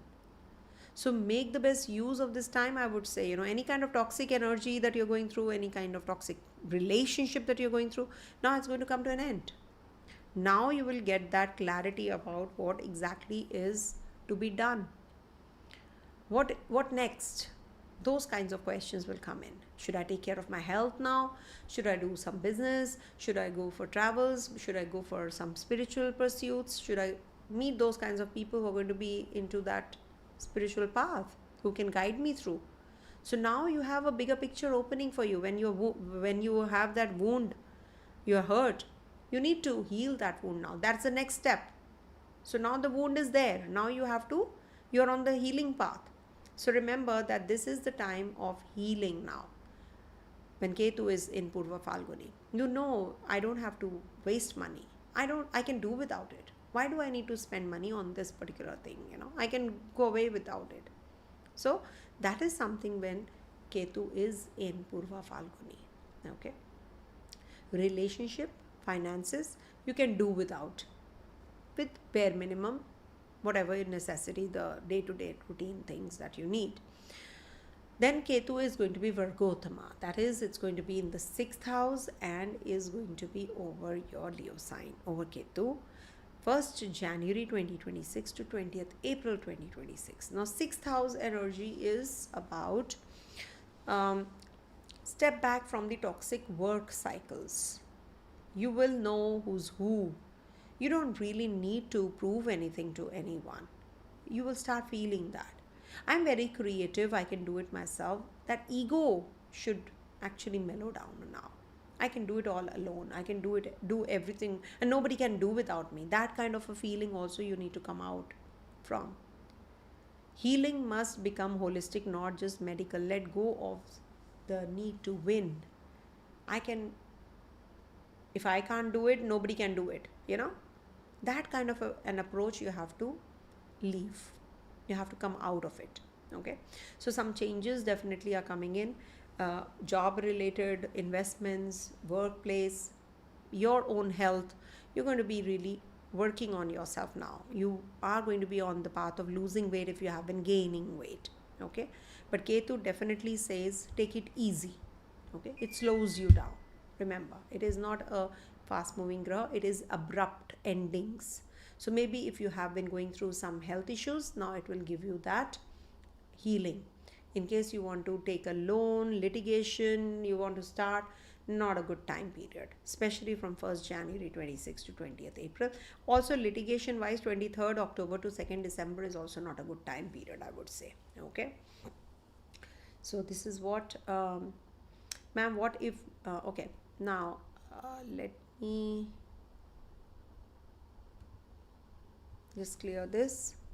Okay. Now somebody is asking, now this is it for but just just do one thing, just watch the you know summary part, because the summary part will tell you about lots about Venus and Sun's ingress, and how does this work actually, Ketu in Purva Falguni. So somebody is asking, ma'am, what if Lagna is in Purva Falguni? So you are a Leo ascendant, and you have a Ketu Rahu in return also. That means that is like over your Lagna, not return. So it is I have not told that. So it is about your self, about your detox yourself, your own self. It is about your internal detox, basically, how you can deal with the situations now differently. Don't expect anything from others. That is what this Ketu in the first house in Purva Falguni is saying. With bare minimum expenditures, with bare minimum income, you have to make peace with. So now resources are limited. Minimalistic approach you have to adopt. Less is more. That is the key.